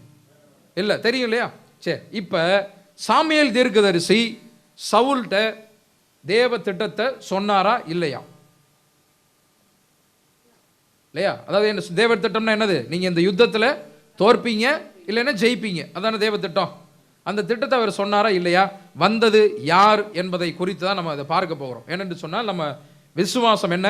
மரித்த அனைவரும் இனிமேல் தான் எழுந்து வருவார்கள் என்பதன் அடிப்படை விசுவாசம். அப்படி என்று சொன்னால் இந்த இடத்துல சாமுவேல் தீர்க்கதரிசி எழும்பி வந்திருக்கிறாரே, அவர் எங்கிருந்து வந்திருக்கணும் என்பதை குறித்து நம்ம தியானித்து கொண்டு இருக்கிறோம். இப்போ பாருங்க, தேவ திட்டம் சவுலுக்கு சொல்லப்படுமா என்பது முதல் கேள்வி. தேவ திட்டத்தை பெற்றுக்கொள்வதற்கு சவுல் தகுதியானவன் தானா என்பதை முதல் கேள்வி. அந்த கேள்விக்கு பதில் பாருங்க, 28வது அதிகாரம் 6வது வசனம். ம் ம் ம் ம் ம் கர்த்தர்கிட்ட போய் கேட்கும்போது மறு உத்தரவை கொடுக்கல இல்லைங்களா? இப்போ சவுல் தேவ மனுஷன் தானே, ஏன் தேவன் மறு உத்தரவு கொடுக்கல? இப்போ ஏதோ ஒரு நோக்கம் இருக்கும். தன்னுடைய திட்டத்தை சொல்லியிருக்கலாம் இல்லைங்களா? சாமுவேல் தீர்க்கதரிசி இல்லையே, தன்னுடைய திட்டத்தை அவர் சொல்லியிருக்கலாமே, ஆனால் சொல்லலை. ஏன் சொல்லலை? அதே புத்தகம் 16வது அதிகாரம் 14வது வசனத்தை வாசித்து பாருங்கள். 1 சாமுவேலின் புத்தகம் 16:14. நீங்கியது, கர்த்தருடைய ஆவி சவுலை விட்டு நீங்கி பொல்லாத ஆவி சவுலை கலங்கடிக்க பண்ணி கொண்டு இருக்கிறது. இப்ப கர்த்தருடைய ஆவி அல்ல, ஒரு பொல்லாத ஆவி. இப்ப கர்த்தர் தனக்குள்ளாக வைத்திருந்த ஆவியை எடுத்து விட்டதை அவன் அறியாதபடி, பொல்லாத ஆவி அவனுக்குள்ளாக இருந்து செயல்பட்டு கொண்டிருக்கிறதை அவன் அறியாதபடியினாலே தேவனுக்கு தெரியும். அதனால தேவன் இந்த கேள்விக்கு பதில சொல்லலை. இப்ப அவனை வழி நடத்தி கொண்டிருக்கிறது யாரு? பொல்லாத ஆவி, தேவ ஆவி அல்ல. தேவ ஆவி அவனுக்குள்ளாக இல்லை. எனவேதான் அவர் சவுல் ராஜா குறி சொல்கிறவளை நாடி போகிறார். தேவ ஆவி இருந்துச்சுன்னா குறி சொல்றவங்களை நாடி போவாங்களா? போயிருக்க மாட்டாங்க. குறி சொல்லுகிற ஒரு ஸ்திரீயை நாடி போகிறார் என்று சொன்னால் தேவ ஆவி அவருக்குள்ளாக இல்லை என்று அர்த்தம். பொல்லாத ஆவி அவனுக்குள்ளாக இருந்தபடினாலே குறி சொல்லுகிற ஆவி நாடி போகிறார். ஏனென்று சொன்னால் இது தேவனுக்கு விரோதமான ஒரு காரியம் என்று உபாகம புத்தகம் சொல்லுகிறது. உபாகமம் 18வது அதிகாரம் 9 - 12 வரை உள்ள வசனங்களை வாசித்து பார்க்கலாம். ம் ம் ம் ம் கற்றுக்கொள்ளாதீங்க அப்படின்னு இஸ்ரேல் ஜனங்களுக்கு தேவன் சொல்றாரு. என்னன்னு பாருங்க. ம் ம் தீ மிதிக்க பண்றது, தீ கடக்க பண்றது, தீ மிதிக்க பண்ற கர்மனும் குறி சொல்லுகிறது, நாள் பார்க்கறது, நட்சத்திரம் பார்க்கறது, அஞ்சனம் பார்க்கறது,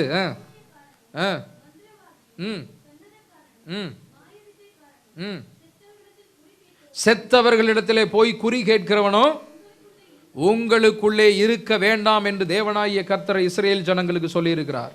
ஏன்னா அதுக்கு அடுத்த வசனம், அருவருப்பானது.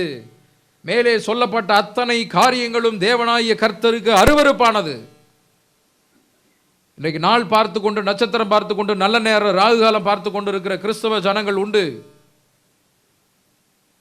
எந்த ஒரு நல்ல நிகழ்ச்சி என்றாலும் நல்ல காலம் பார்த்து கொண்டு, நல்ல நேரம் பார்த்து கொண்டு இருக்கிற கிறிஸ்தவ சகோதர சகோதரிகள் உண்டு. பெயர் கிறிஸ்தவர்கள். உண்மை கிறிஸ்தவர்கள் செய்யக்கூடிய காரியம் அல்ல. கர்த்தருக்கு அருவருப்பானது என்று வேதம் சொல்லுகிறது. இஸ்ரவேலரே, இந்த காரியங்களை நீங்கள் கற்றுக்கொள்ள வேண்டாம் என்று தேவனாகிய கர்த்தர் சொல்லி இருக்கும் பொழுது இஸ்ரவேலின் ராஜா இந்த குறி சொல்லுகிற ஒரு ஸ்திரீயை நாடி போனது என்ன? அவனுக்குள்ளாக பொல்லாத ஆவி இருந்தபடியினாலே. பொல்லாத ஆவி இருக்கிற ஒருவனுக்கு தேவன் தன்னுடைய திட்டத்தை தெரிவிப்பாரா? இரண்டாவது கேள்வி, இந்த நிகழ்ச்சியில் வரக்கூடிய இரண்டாவது கேள்வி, அதே 28வது அதிகாரம் வந்துருங்க. 1 சாமுவேல் 28வது அதிகாரம் 12லிருந்து 14 வரை வசனங்களை நீங்க வாசித்தீங்கன்னா, சவுல் ராஜா சாமியேலை பார்த்தாரா? ஒரு நிமிஷம் கவனிங்களே எல்லாரும். சவுல் சாமியேலை பார்த்தாரா? வாசிங்க, இப்ப வாசிங்க. அதுக்கு தான் இந்த வாசிக்க பார்த்து, நீ பயப்படாதே, நீ காண்கிறது என்ன என்று கேட்டான். நீ காண்கிறது என்னன்னு சொல்லிட்டு யாரு கேக்குறா? சவுல் ராஜா யார்கிட்ட கேக்குறாங்க? அந்த ஸ்திரீட்ட கேக்குறாங்க. அந்த அஞ்சனம் பார்க்கிற ஸ்திரீட்ட கேக்குறாரு, நீ பார்ப்பது என்ன? இவர் பார்க்கல, நீ பார்க்கிறது என்ன என்று சவுல் ராஜா ஸ்திரீட்ட கேட்கும்போது பாருங்க அவங்க என்ன சொல்றாங்க. அந்த ஸ்திரீ, தேவர்கள் பூமிக்குள்ளிருந்து ஏறி வருகிறதை காண்கிறேன் என்று. எப்ப தேவர்கள் எங்க இருந்து வரணும்? ஆக்சுவலா தேவர்கள்னா மேல இருந்து இறங்கி வரணும். இவங்க தேவர்கள் பூமியிலிருந்து ஏறி வருகிறதை பார்க்கிறேன் என்று சொல்லி இருக்க. அப்ப அது என்ன என்ன தேவர்கள்ங்கிறத நம்ம பார்த்துக்கணும். வாசிக்க தொடர்ந்து. அவருடைய ரூபம் என்ன என்று அவளை கேட்டார். பாருங்க, திரும்ப ஒரு கேள்வி கேட்கிறாரு. சவுல் ராஜா சாமியேலை பார்க்கல, நீ காண்கிறது என்ன என்று கேட்கிறார். அடுத்து அவருடைய ரூபம் என்ன, எப்படி இருக்கிறாரு அப்படிங்கிறத இவர் பார்க்கிறாரு, இவர் கேட்கிறார் இல்லைங்களா? அப்ப சாமியேல் தீர்க்கதரிசி, வந்த சாமியேல் தீர்க்கதரிசி என்பவரை இவர் பார்க்கவில்லை. அதற்கு அவள் சால்வையை போர்த்தி கொண்டிருக்கிற ஒரு முதிர்ந்த வயதான, இவ்வளவுதான் அடையாளம். ஏங்க, ஒரு முதிர் வயதானவங்க ஒரு சால்வையை போத்திட்டு வந்தாங்கன்னா உடனே சாமியேல் தீர்க்கதரிசியா? நீங்க ஊட்டி கொடைக்கானல்லாம் போனீங்கன்னா எல்லாம் நிறைய சாமியேல் தீர்க்கதரிசிகள் சுத்திக்கிட்டு இருப்பாங்க. காஷ்மீரில் பிரதர் ஒருத்தர் வந்திருக்காரு, அவர்கிட்ட கேட்டு பாருங்க, எல்லாம் ஆளுக்கு ஒரு காஷ்மீர் ஷால்னே இருக்குது, விசேஷித்த ஷால், எல்லாம் அப்படி சுற்றிக்கிட்டு இருப்பாங்க. முதிர் வயதானவங்கெல்லாம் கூப்பிட்டு சாமியேல் தீர்க்கதரிசியே அப்படின்னு சொல்ல முடியுமா? இதுதான் வேதம் காட்டுகிற அடையாளம். இதை பிடிச்சிக்கிட்டு வந்தவர் சாமியேல் தீர்க்கதரிசி தான். சவுல் ராஜாட்ட பேசினாரு. இது வரைக்கும் சவுல் நேரடியாக பார்த்தாரா? சாமியேல் தீர்க்கதரிசியை சவுல் ராஜா பார்க்கல இல்லைங்களா? ஏன் பார்க்கல அப்படிங்கிறதுக்கு முன்னாடி ஒரு வசனம் சொல்லி பாருங்க. 15வது அதிகாரம் வந்துருங்க. 1 சாமுவேலின் புத்தகம் 15வது அதிகாரம் 35வது வசனம் வாசிங்க சார். திரும்ப திரும்ப திரும்ப ஒரு தடவை. சவுல் மரணமடையும் நாள் மட்டும் போதும். யாரு மரணம் அடைகிற வரைக்கும்? சாமுவேல் மரணம் அடைகிற வரைக்கும் இல்ல, சவுல் ராஜா மரணம் அடைகிற வரைக்கும் சாமியேலை அவன் கண்டு பேசவில்லை என்று சொல்லி வேத வசனம் ரொம்ப தெளிவா சொல்லி இருக்க. நாம என்ன நம்பிக்கிட்டு இருக்கோம்? வந்த ஒரு சாமியேல் தீர்க்கதரிசி.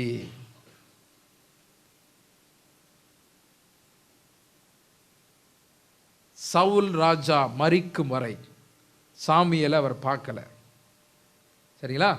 அடுத்து 3வது ஒரு கேள்வி. முதல் கேள்வி, தேவ திட்டம் சவுலுக்கு கொடுக்க முடியுமா? அவர் கொடுக்குற வாங்குற அளவுக்கு ரெடியாக இருக்கிறாருன்னா இல்லை. ரெண்டாவது, சவுல் ராஜா சாமியேலை பார்த்தாரா அப்படின்னா பார்க்கல. வந்தவர் சாமியேல்னு திட்டமும் தெளிவுமா சொல்ல முடியாது. 3வது கேள்வி, சாமியேல் தீர்க்கதரிசி ஒரு பெரிய தீர்க்கதரிசி இல்லைங்களா? அவர் சொன்னால் நடக்குமா நடக்காதா? எவ்வளவு சதவீதம் நடக்கும்? ஒரு 50, 25, 75, 100% சாமியேல் தீர்க்கதரிசி சொன்னார்னா நடக்கும் இல்லைங்களா? பாருங்க, அவர் ஒரு தீர்க்க தரிசனம் சொல்றாரு, அது நடந்துச்சான்னு பாருங்க. 1 சாமுவேல் 28வது அதிகாரம் 19வது வசனம். உன்னுடைய ஜனமாகிய இஸ்ரவேலரையும் பெலிஸ்தர் கையில் ஒப்பு கொடுப்பார். நாளைக்கு நீயும் உன் குமாரரும் என்னோடு இருப்பீர்கள். நாளைக்கு நீயும் உன் குமாரரும், உன் குமாரர்கள் இல்லைங்களா? பன்மையில சொல்லப்பட்டிருக்கு, ப்ளூரல்ல. உன் குமாரர் எல்லாருமே, நீங்க எல்லாரும் என்னோடு இருப்பீங்கன்னா எங்க இருப்பீங்கன்னா செத்து போயிருவீங்கன்னு சொல்றாரு இல்லைங்களா?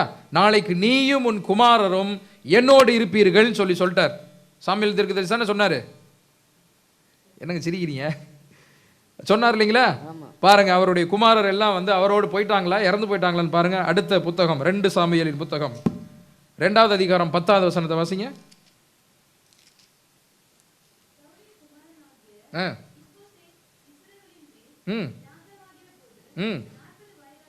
என்னங்க இது? சாமுவேல் தீர்க்கதரிசி சொன்னாரு, உங்க குமாரரெல்லாம் நாளைக்கு என்னோட இருந்துருவீங்கப்பா, வந்துருவீங்கன்னு சொல்லியிருக்கும் போது இங்கே அடுத்த சில அதிகாரங்களை சொல்லுது, சவுல் ராஜாவுடைய மகன் குமாரர்களில் ஒருவனாகிய இஸ்போசேத் என்னவானாரா? சவுலுக்கு பின்னாடி அவர் தான் ராஜாவாகிறார். எங்க போச்சு தீர்க்க தரிசனம்? அதுக்கு பின்னாடி சில அதிகாரங்கள்ல சில வசனங்களை வாசித்து பாருங்க. தாவீதுக்கும் அவருக்கு நடந்த காரியங்கள்லாம் சொல்லப்பட்டிருக்கும்.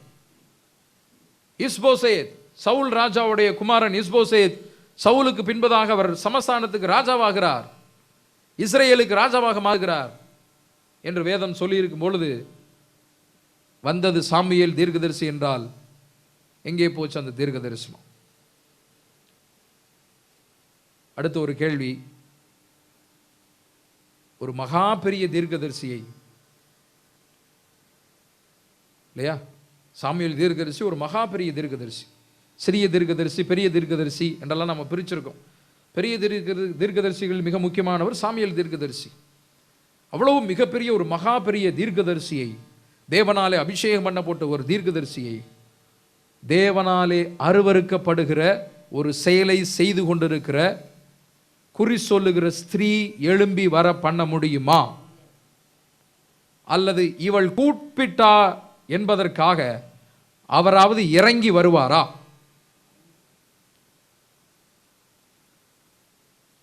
சிந்திக்கும் கிறிஸ்தவர்களே, வந்தது சாமுவேல் தீர்க்கதரிசியா? சவுலுக்கு திட்டத்தை சொல்வதற்காக வந்த மகா பெரிய உன்னதமான தீர்க்கதரிசியா என்றால் இல்லை. என் ஆண்டவர் சொன்னார், மரித்த அனைவரும் அவருடைய சத்தத்தை கேட்கும் காலம் வரும் என்று. இனிமேல் நடக்க போகிற காரியத்தை குறித்து முன்னரே சொன்னவர்.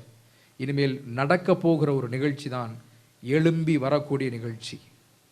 மரித்த அனைவரும், ஆதாமிலிருந்து இயேசு கிறிஸ்துவினுடைய இரண்டாம் வருகையிலே அதற்கு முன்பதாக மரிக்க போகிற அனைவரும் இனிமேல் தான் எழுந்து வருவர். வந்தது சாமுவேல் தீர்க்கதரிசி அல்ல. தெளிவாயிருச்சா? இரண்டாவது நிகழ்ச்சி, புதிய ஏற்பாடு போயிடுவோம். மறுரூப மலை, மத்தேயு 17வது அதிகாரம் 1 to 9 வரை உள்ள வசனம். இது மறுரூப மலை நிகழ்ச்சி என்று நாம இதை சொல்றோம். இது ஒரு அடையாளமாக செய்யப்பட்ட ஒரு நிகழ்ச்சி. ஒன்றாவது, மறுரூபமாகிறது என்ன இல்லைங்களா?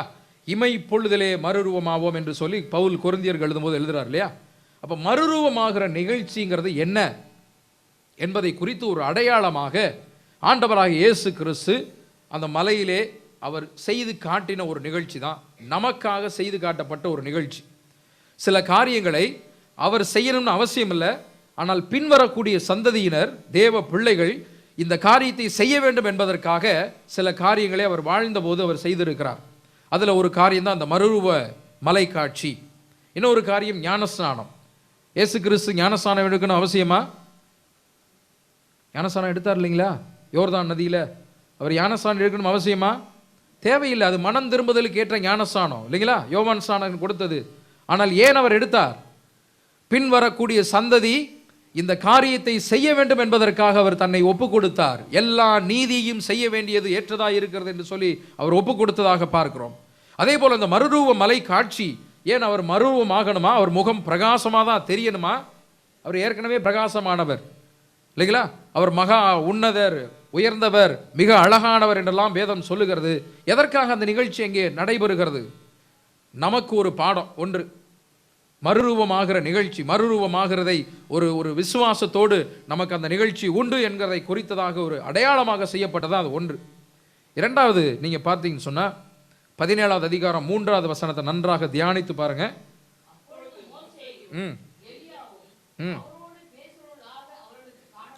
பேசினார்களா, பேசுகிறதாக காணப்பட்டார்களா? என்னங்க வித்தியாசம்? பேசினார்கள் என்பதற்கும் பேசுவது போல காணப்பட்டார்கள் என்பதற்கும் வித்தியாசம் இருக்கா இல்லையா? பேசினார்கள் அல்ல, பேசுவது போல காணப்பட்டார்கள். இரண்டாவது. மூன்றாவது 9வது வசனம்.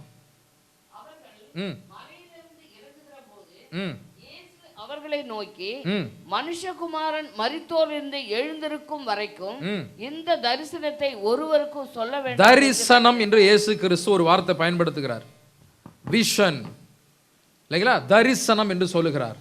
அப்ப தரிசனம் என்பது என்ன?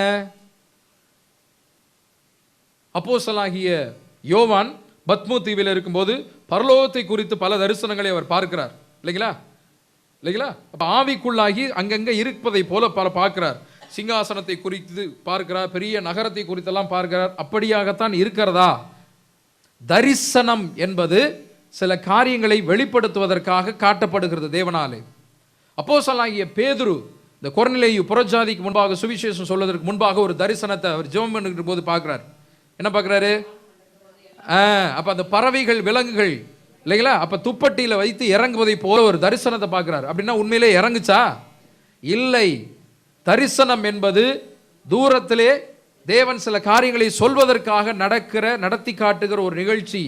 அது அப்படியாக நேரடியாக டைரக்டா நடப்பது அல்ல, இல்லைங்களா?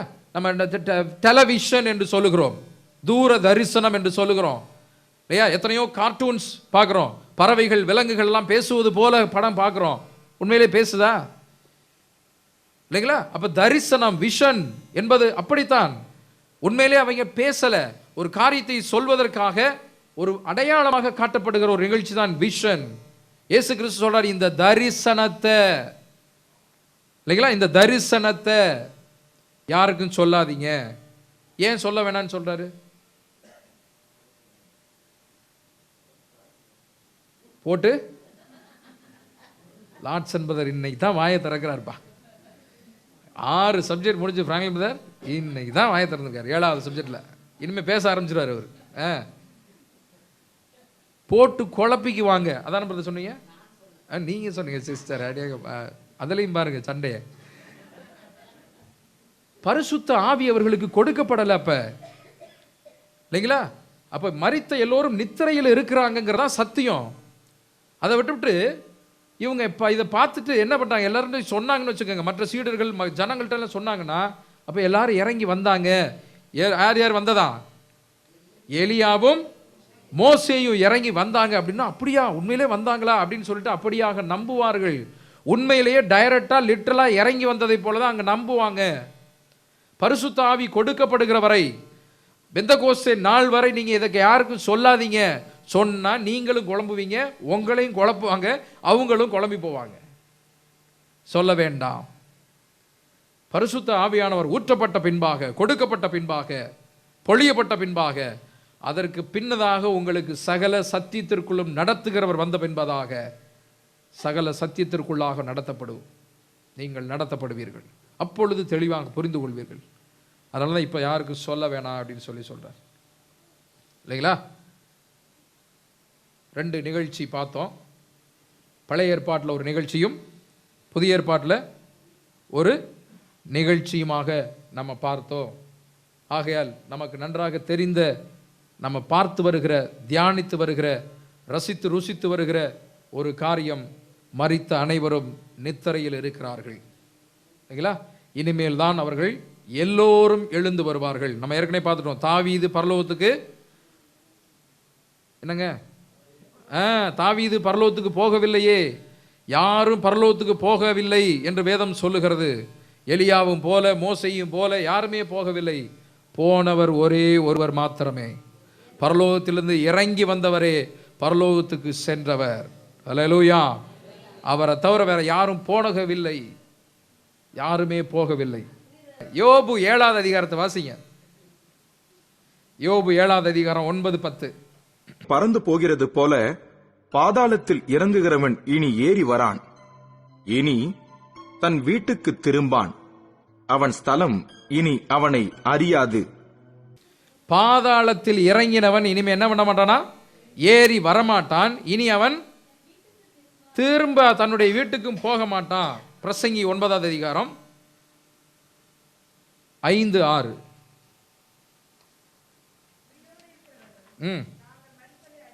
உயிரோடு இருக்கிறவர்கள் தாங்கள் மரிப்பதை அறிவார்களே, மரித்தவர்களுக்கு ஒண்ணுமே தெரியாது, ஒன்றும் அறியார்கள். ஒரு பலனும் இல்லை. சேகமும் பூமியில இருக்கும் பொழுது அவர்கள் யார் மீது அன்பு கொண்டிருந்தார்களோ அல்லது யார் கூட சண்டை போட்டிருந்தாங்களோ பொறாமப்பட்டிருந்தாங்களோ எல்லாமே ஒளிந்து போயிற்று. அவர்களுக்கு ஒண்ணுமே ஞாபகம் இருக்காது. அவர்களுடைய பெயர் முதலாய் மறக்கப்பட்டிருக்கிறது. ஆழ்ந்த நித்திரையில் இருக்கிறவர்கள் பெயர் முதலாய் மறக்கப்பட்டிருக்கிறது என்று வேதம் சொல்லுகிறது. 10வது வசனம்.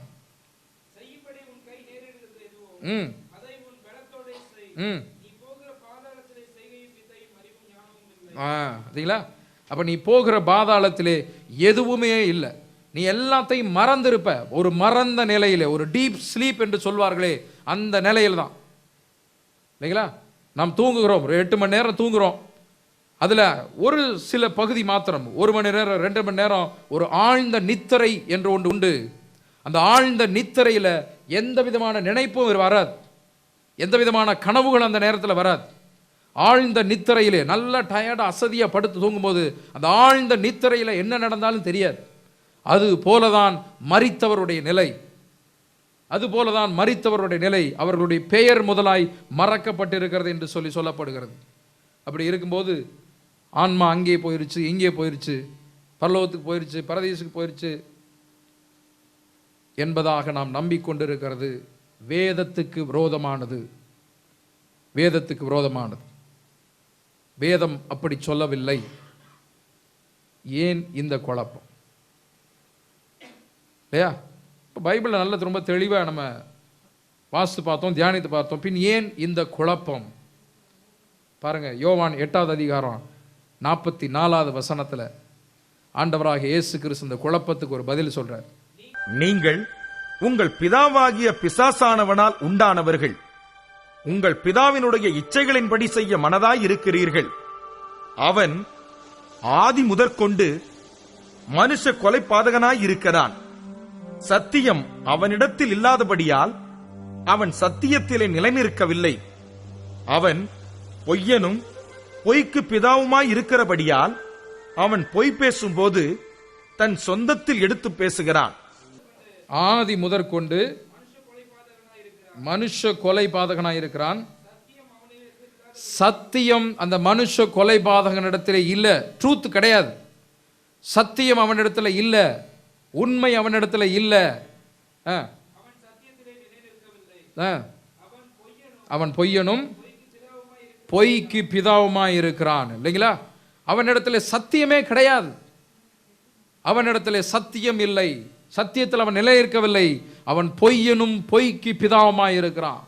ஆதி முதற்கொண்டு பொய்களை சொல்லுகிறவனாக மனுஷ கொலைபாதகனாக அவன் காணப்படுகிறான்.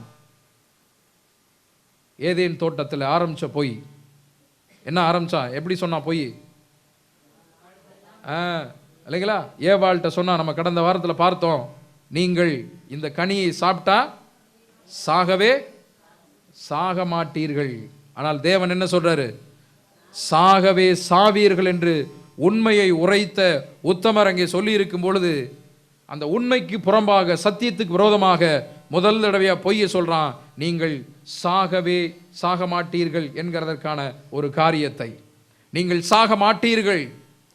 அவன் பொய்யனும் பொய்க்கு பிதாவுமாய் இருக்கிறான். தேவன் சொல்றாரு நீ சாவாய்.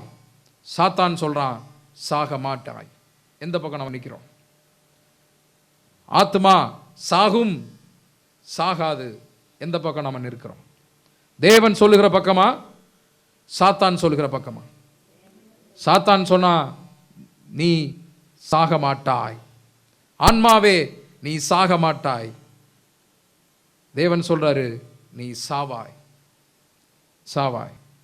அப்ப ஆரம்பிச்ச பொய் தான் ஏதேன் தோட்டத்தில். அங்க ஆரம்பிச்ச பொய் இயேசு கிறிஸ்துனுடைய காலகட்டம் வரைக்கும், இயேசு கிறிஸ்துனுடைய காலகட்டத்துக்கு பின்பாக இன்று வரைக்கும் நீங்க அப்போஸ்தலர் நடவடிக்கைகளை வாசிக்கலாம். பேதுருட்ட அனனியா சப்பிராள் நிகழ்ச்சி குறித்து, இல்லைங்களா? அனனியா சப்பிராள் நிலத்தை வித்து அவங்க ஒரு பகுதியை மாத்திரம் அவங்க கொண்டு வந்து கொடுத்துட்டு இவ்வளவுதான் நாங்க வித்தோம் சொல்லி சொல்லும்போது பேதுரு என்ன சொல்லுவார்? என்ன சொல்லுவார்? என்ன வார்த்தை பயன்படுவது ஞாபகம் இருக்கா? நீ பொய் சொல்லும்படி சாத்தான் உன் இருதயத்தை நிரப்பினது என்ன? நீ பொய் சொல்லும்படி சாத்தான் உன் இருதயத்தை நிரப்பினது என்ன? இன்று வரை ஏறக்குறைய 6000 ஆண்டுகளாக பொய்யனும் பொய்க்கு பிதாவுமாய் இருக்கிறவன் தன்னுடைய ஜனங்களை, இந்த உலகத்தை, ஊழியக்காரர்களை பொய் சொல்லும்படியாக, சத்தியத்துக்கு விரோதமான காரியங்களை பேசும்படியாக அவன் நடத்தி கொண்டிருக்கிறான். தேவன் சத்தியத்தை சொல்லியிருக்க, சத்தியத்துக்கு விரோதமான பல பொய்களை அவன் சொல்லிக் கொண்டிருக்கிறான். இன்றைக்கு ஒரு பொய்யை நம்ம பார்த்தோம், நிறைய பொய், இது மாதிரி பல பொய்கள். அதனால இன்னைக்கு சபைகளில் இன்னைக்கு ஒரு மரித்தவருடைய ஆராதனை நடக்குதுன்னு வச்சுக்கோங்க, நீங்க நன்றாக கவனித்து பாருங்கள். 2 விதமான காரியங்களை சொல்லுவாங்க. ஒன்று, மரித்தவர், இறந்தவர் இறைவனடி சேர்ந்து விட்டார் என்று சொல்லி பிரசங்கத்தில் வரும். மரித்தவர் தேவனிடத்தில் போயிட்டார், கர்த்தரிடத்தில் போயிட்டாரு அப்படின்னு சொல்லி பிரசங்கத்தில் வரும். அதே மரித்த நிலை ஆராதனையில் ஜெபம் பண்ணும்போது நீங்க பார்த்தீங்கன்னா, சொன்னீங்க, கவனிச்சிங்கன்னா, மரித்தவருக்காக, அவருக்காக நாம் அனைவரும் எழுந்து நின்று இப்பொழுது வேண்டிக் கொள்வோம். அவருடைய குற்றங்கள் குறைகளை தேவன் பாராத வண்ணம் நடக்குதா இல்லையா? நன்றாக கவனித்து பாருங்க. இதுக்காகவே பிறந்த வீட்டுக்கு போறதை காட்டிலும் துக்க வீட்டுக்கு, மரித்தவர்களை வீட்டுக்கு போய் அங்கே ஆராதனையில் பாருங்க. எல்லா சபைகளிலும் ஏறக்குறைய 2 விதமான குழப்பங்கள், 2 விதமான குழப்பங்கள். இறந்தவர் இறைவனடி சேர்ந்து விட்டார் அப்படின்னா ஏன் அவருக்காக நாம் ஜெபம் பண்ணணும்? இல்லைங்களா? இன்று வரை பொய்க்கு பிதாவினுடைய ஆட்சி, சத்தியத்துக்கு விரோதமாக, தேவனுடைய வார்த்தைக்கு விரோதமாக, சாவா என்று சொல்லி இருக்க, சாக மாட்டா என்று தன்னுடைய நிலைப்பாட்டை, அவன் ஏதேன் தோட்டத்தில் எடுத்த நிலைப்பாட்டை இன்று வரை அவன் நடைபெற்று கொண்டு இருக்கிறான், நடத்தி வருகிறான். அதனாலதான் நம்ம என்ன பண்றோம்? மரித்தவருடைய ஆத்மா சாந்தி அடைவதற்காக, என்ன அடைகிறதா? சாந்தி அடைவதற்காக 3ஆம் நாளில் ஒரு பிரேயர் மீட்டிங், 40ஆம் நாளில் ஒரு காரியம் பண்றாங்களா இல்லையா? செய்கிறோமா அல்லையா? இல்லவா? அல்லது செய்கிறார்களா? நம்ம செய்ய மாட்டோம், நம்மெல்லாம் உத்தமர்கள் ஆயிட்டோம். இப்ப நடைபெறுகிறதை எதற்கு? பிரசங்கில வாஸ்தவம், எந்த தொடர்பும் இல்லை. நீ செய்கிறதுனால அவர்களுக்கு எந்த தொடர்பும் இல்லை, எந்த ஒரு காரியமும் அல்ல. அவர்கள் பேர் முதலாய் மறக்கப்பட்டு இருக்கிறது, அவர்கள் சிநேகம், அவர்களுடைய பகை எல்லாம் மறக்கப்பட்டு இருக்கிறது. அப்படி இருக்கும்போது எங்க தாத்தா ஆவியா வந்தாரு, அவர் பாவியா வாழ்ந்திருப்பாரு, இருந்தாலும் ஆவியா வந்தாரு, அவரை பார்த்தோம். இவற்றையெல்லாம் நாம் செய்கிறோமே, கிறிஸ்தவத்தில் இதை செய்து கொண்டிருக்கிறார்களே, ஏன் இதை செய்து கொண்டிருக்கிறார்கள்? ஏன்னா அவர்களுடைய நம்பிக்கை, அந்த ஆன்மா என்கிற ஒரு காரியம், இந்த ஆத்மாங்கிற காரியம் அது சாகவே சாகாது என்கிற ஒரு நிலை இருக்கிறபடினாலே அவர்கள் எல்லாம் இதை நம்பிக்கொண்டு இருக்கிறார்கள் என்றுதானே நம்ம பார்க்கிறோம். ஆக வேதம் இப்படியாக சொல்லுகிறது. அந்த 8வது அதிகாரம் 44வது வசனத்தினுடைய மீதி பகுதியை வாசிங்க. அவன் சொந்தத்தில் பேசுவான், இல்லையா? அப்ப அவன் சொந்தத்தில் பேசுவான். பாருங்க, பொய் பேசுறதே ஒரு தப்பு. பொய் பேசும்போது அவன் சொந்தத்தில் எடுத்து பேசுவானா, இல்லைங்களா? பொய் பேசுறது ரொம்ப தப்பு. ஆனால் பொய் பேசும்போது அவன் சொந்தத்திலே பேசுவான் என்று வேதம் சொல்லுகிறது. ஆண்டவராகிய இயேசு கிறிஸ்து சொல்லுகிறார். பாருங்க, அப்ப இப்படி தன்னுடைய சொந்த காரியங்களை, ஆத்மா சாகாது என்கிற காரியத்தை அவன் இந்த இன்றளவும் ஜனங்களுக்குள்ளாக, கிறிஸ்தவத்துக்குள்ளாக அவன் விதைத்துக் கொண்டிருக்கிறான். இந்த தவறான தப்பறையான போதகங்கள் தான் இன்றளவும் சபையிலும் கடைபிடிக்கப்பட்டு வருகிறது, போதிக்கப்பட்டு வருகிறதே. சொந்தத்தில் பேசுகிற காரியங்கள், சத்தியத்தின்படி அவன் பேசாதபடி சொந்தத்திலே பேசிக் கொண்டிருக்கிறான், இல்லைங்களா? எப்படி சொந்தத்தில் பேசுகிறான் என்பதை ஏசாயா தீர்க்கதரிசி சொல்லுகிறார். பாருங்க, 5வது அதிகாரம் 20வது வசனம். தீமையை நன்மை என்றும் நன்மையை தீமை என்றும் சொல்லி இருளை வெளிச்சமும் வெளிச்சத்தை இருளுமாக பாவித்து கசப்பை தித்திப்பும் தித்திப்பை கசப்பும் என்று சாதிக்கிறவர்களுக்கு ஐயோ. அப்போ இருளில் இருக்கக்கூடிய காரியங்களை இருளை வெளிச்சமாகவும் வெளிச்சத்தை இருளாகவும் அவன் போதிக்கிறான், இல்லைங்களா? அப்ப வெளிச்சத்தை, சத்தியத்தை மறைத்து இருளாக அவன் சொல்லுகிறான். இருளை ப்ரொஜெக்ட் பண்ணி வெளிச்சமாக அவன் காட்டுகிறான் என்பதாக நாம் வேதத்திலே வாசிக்கிறோம், இல்லைங்களா? அப்ப தித்திப்பை கசப்பென்றும் கசப்பை தித்திப்பென்றும் சொல்லுகிறான் என்று சொல்லி, அப்ப இப்படித்தான் அவன் இன்றளவும் சாத்தானானவன், எதிராளியான சாத்தான் தன்னுடைய காரியங்களை அவன் நடைபெற்று கொண்டு இருக்கிறான், நடத்தி கொண்டு இருக்கிறான். அவன் பொய்யனும் பொய்க்கு பிதாவுமாய் இருக்கிறான். நாம் எந்த பக்கம் இருக்கிறோம்? தேவன் சொல்லுகிறார், சாகவே சாவாய். சாத்தான் சொன்னா சாகவே மாட்டாய். நாம் எந்த பக்கம் இருக்க வேண்டும்? நாம் என்ன முடிவு எடுக்க போகிறோம்? இன்றைய பாடத்தை கேட்டுக் கொண்டிருக்கிற, தியானித்துக் கொண்டிருக்கிற அன்பான தேவ ஜனமே, நாம் செய்ய வேண்டிய காரியத்தை குறித்து கடைசியாக நாம் பார்த்து முடிக்க போகிறோம். நாம் என்ன செய்ய போகிறோம்? ஊழியக்காரராக இருந்தீர்கள் என்று சொன்னால் அதற்கான ஒரு வசனம் வேதம் சொல்லுகிறது. 2 தீமோத்தேயின் புத்தகம் 2வது அதிகாரம் 15வது வசனம் வாசிக்கலாம். சத்திய வசனத்தை நிதானமாய் பகுத்து போதிக்கிறவர்களாய், சத்திய வசனத்தை நிதானமாய் பகுத்து போதிக்கிறவர்களாய் தேவனுக்கு முன்பாக உத்தமனும் உண்மையுமான ஊழியக்காரராய் இருக்கிறோமா? சத்திய வசனத்தை நிதானமாய் பகுத்து போதிக்கிறோமா? Rightly divide the word of God நாம் செய்கிறோமா? யோசித்து பாருங்கள். இயேசு கிறிஸ்து அதைதான் தன்னுடைய வாழ்நாளிலே அவர் சொல்லுகிறார். யோவான் எழுதிய சுவிசேஷம் 5வது அதிகாரம் 39வது வசனத்திலே வாசிக்கிறோம். வாசியுங்கள், நமக்கு நன்றாக தெரிந்த ஒரு பகுதி. வேத வாக்கியங்களை ஆராய்ந்து பாருங்கள், ஆராய்ந்து பாருங்கள். ஏன் வாசித்து பாருங்கள் என்று அவர் சொல்லவில்லை, ஆராய்ந்து பாருங்கள் என்று அவர் சொல்லுகிறார். ஏன் ஆராய வேண்டும்? ஏன் ஆராய்ந்து பார்க்க வேண்டும்? ஏனென்று சொன்னால், தேவன் ஒரே மொழியிலே வேதத்தை எழுதி கொடுத்தார். ஆனால் அதை பல மொழிகளிலே அச்சு எடுத்தது, மொழிபெயர்த்தது மனிதன். வேதத்தை ஒரே மொழியிலே எழுதி கொடுத்தது தேவன், அதை பல மொழிகளிலே அச்சு எடுத்து கொடுத்தது மனிதன். நான் என்ன சொல்ல வரேன்னு உங்களுக்கு புரியும். ஆகையால் நாம் வேதத்தை தியானித்து வாசிக்க வேண்டும், வேதத்தை ஆராய்ந்து வாசிக்க வேண்டும், பகுத்து நிதானமாய் போதிக்க வேண்டும். அப்படி போதிக்கவில்லை என்று சொன்னால் இன்றைய கிறிஸ்தவம் எந்த நிலைமையில் இருக்கிறது என்பதை ஏசாயா தீர்க்கதரிசியினுடைய காலகட்டத்திலேயே நம்முடைய தேவன் சொல்லியிருக்கிறார். வாசிப்போம். 5வது அதிகாரம் 13வது வசனம். என் ஜனங்கள் அறிவில்லாமையினால் சிறைப்பட்டு போகிறார்கள், அவர்களில் கனமுள்ளவர்கள் பட்டினியினால் தொய்ந்து போகிறார்கள், அவர்களுடைய திரளான கூட்டத்தார் தாகத்தால் நாவறண்டு போகிறார்கள். என் ஜனங்கள் அறிவில்லாமையினாலே சிறைப்பட்டு இருக்கிறார்கள், சிறைப்பட்டு இருக்கிறார்கள். இன்றைய கிறிஸ்தவம், இன்றைய சபை, இன்றைய தேவ ஜனங்கள் சிறையில் இருக்கிறார்கள். அறிவில்லாத ஒரு காரணத்தினாலே, சத்தியமில்லாத ஒரு காரணத்தினாலே அவர்கள் சிறையில் இருக்கிறார்கள். அந்த சிறையிலிருந்து அவர்கள் விடுதலையாக வேண்டும் என்று சொன்னால் என் தேவன் சொல்லுகிற ஒரே வழி உண்டு. சிறையிலிருந்து நீங்கள் விடுதலையாக வேண்டுமா? சிறைப்பட்டிருக்கக்கூடிய ஒவ்வொருவரும் அந்த சிறையிலிருந்து நான் விடுதலையாக வேண்டும் என்று சொல்லி வாஞ்சிக்கிறீர்களா? உங்களுக்கு ஒரே வழியை என் ஆண்டவராகிய இயேசு கிறிஸ்து சொல்லுகிறார். அது யோவான் எழுதிய சுவிசேஷம் 8வது அதிகாரம் 32வது வசனம். வாசிப்போம். சத்தியத்தை அறிவீர்கள், சத்தியம் உங்களை விடுதலையாக்கும். சத்தியத்தை அறிவீர்கள், சத்தியம் உங்களை விடுதலையாக்கும். நாம் இந்த காலகட்டம், இந்த 7 வகுப்புகளாக சத்தியத்தை நாம் அறிந்து கொண்டு இருக்கிறோம். விடுதலையோடு நாம் பல காரியங்களை கற்றுக்கொள்ள வேண்டும். சத்தியத்தை அறியும் போது நாம் பலவிதமான இக்கட்டுகளிலிருந்து, சிறையிருப்பிலிருந்து நம்மை தேவன் விடுதலையாக்குவார்.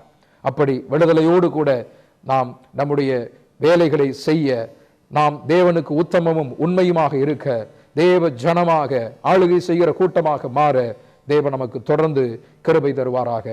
ஆமென். நாம் ஜெபம் செய்வோம்.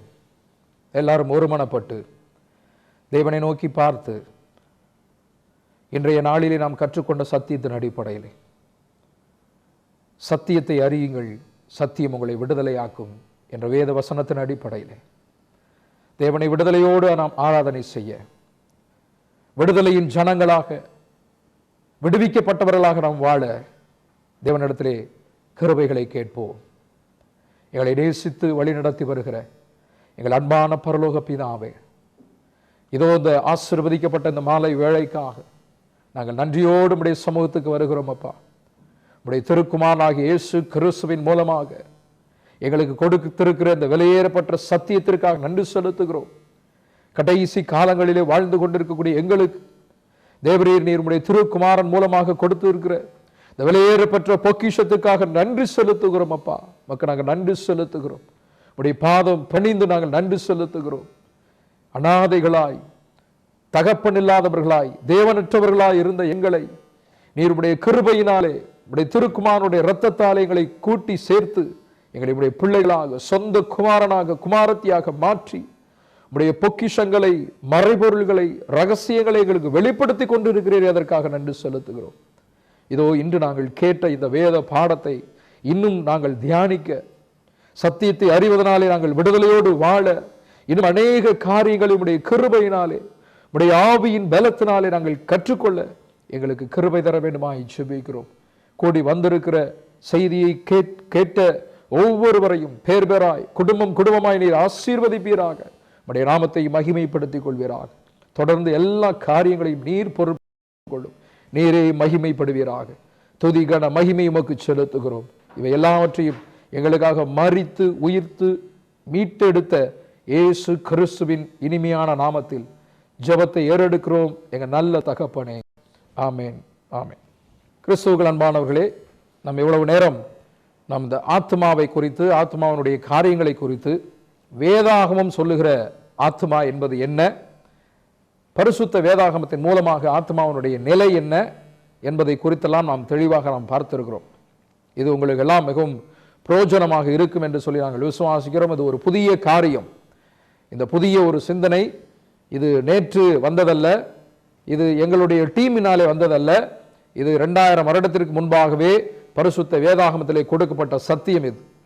இந்த சத்தியம் நம்மிடம் வந்து சேருவதற்கு இவ்வளவு நாட்கள் ஆகிருச்சு. இது மாதிரி அநேக காரியங்கள் உண்டு, அநேக பாடங்கள் உண்டு, அநேக சத்தியங்கள் உண்டு. பரிசுத்த வேதாகமம் என்ன சொல்கிறது, நாம் என்ன நம்பிக்கொண்டிருக்கிறோம். நாம் இன்று பார்த்திருக்கிறோம், பொய்யனும் பொய்க்கு பிதாமா இருக்கிறான் என்று சொல்லி. அவன் ஆதி முதற்கொண்டு தன்னுடைய வேலையை அவன் செய்து கொண்டிருக்கிறான். அதே போல சத்தியத்துக்கு விரோதமான பல காரியங்களை இன்றைய சபையிலும் கிறிஸ்தவத்திலும் அவன் விதைத்து கொண்டிருக்கிறான். அது வளர்ந்து கொண்டிருக்கிறது. இயேசு கிறிஸ்து ஒரு ஓமை சொல்லுகிறார். அந்த மத்தேயு 13வது அதிகாரத்தில் நம்ம வாசித்து பார்க்கிறோம். அந்த ஓமையிலே அவர் சொல்லுகிறார், களைகள் வளர விடுங்கள் என்று சொல்லி. களைகளை வளர விடுங்கள்.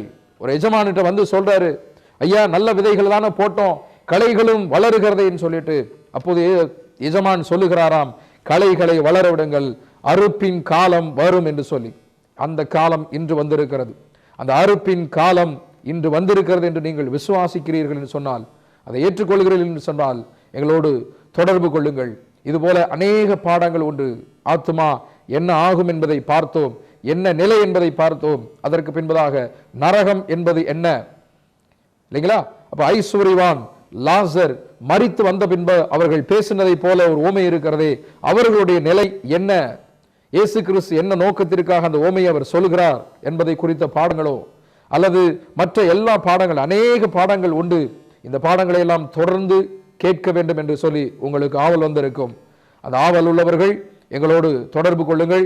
இப்பொழுது திரையிலே காணக்கூடிய அந்த விலாசத்தினோடு எங்களோடு தொடர்பு வைத்துக் கொள்ளுங்கள். போன் நம்பர் இருக்கிறது, அதோடு எங்களோடு தொடர்பு வைத்துக் கொள்ளுங்கள். நாம் இணைந்து தேவனுடைய ராஜ்யத்தை கட்டுவோம். ஆமென்.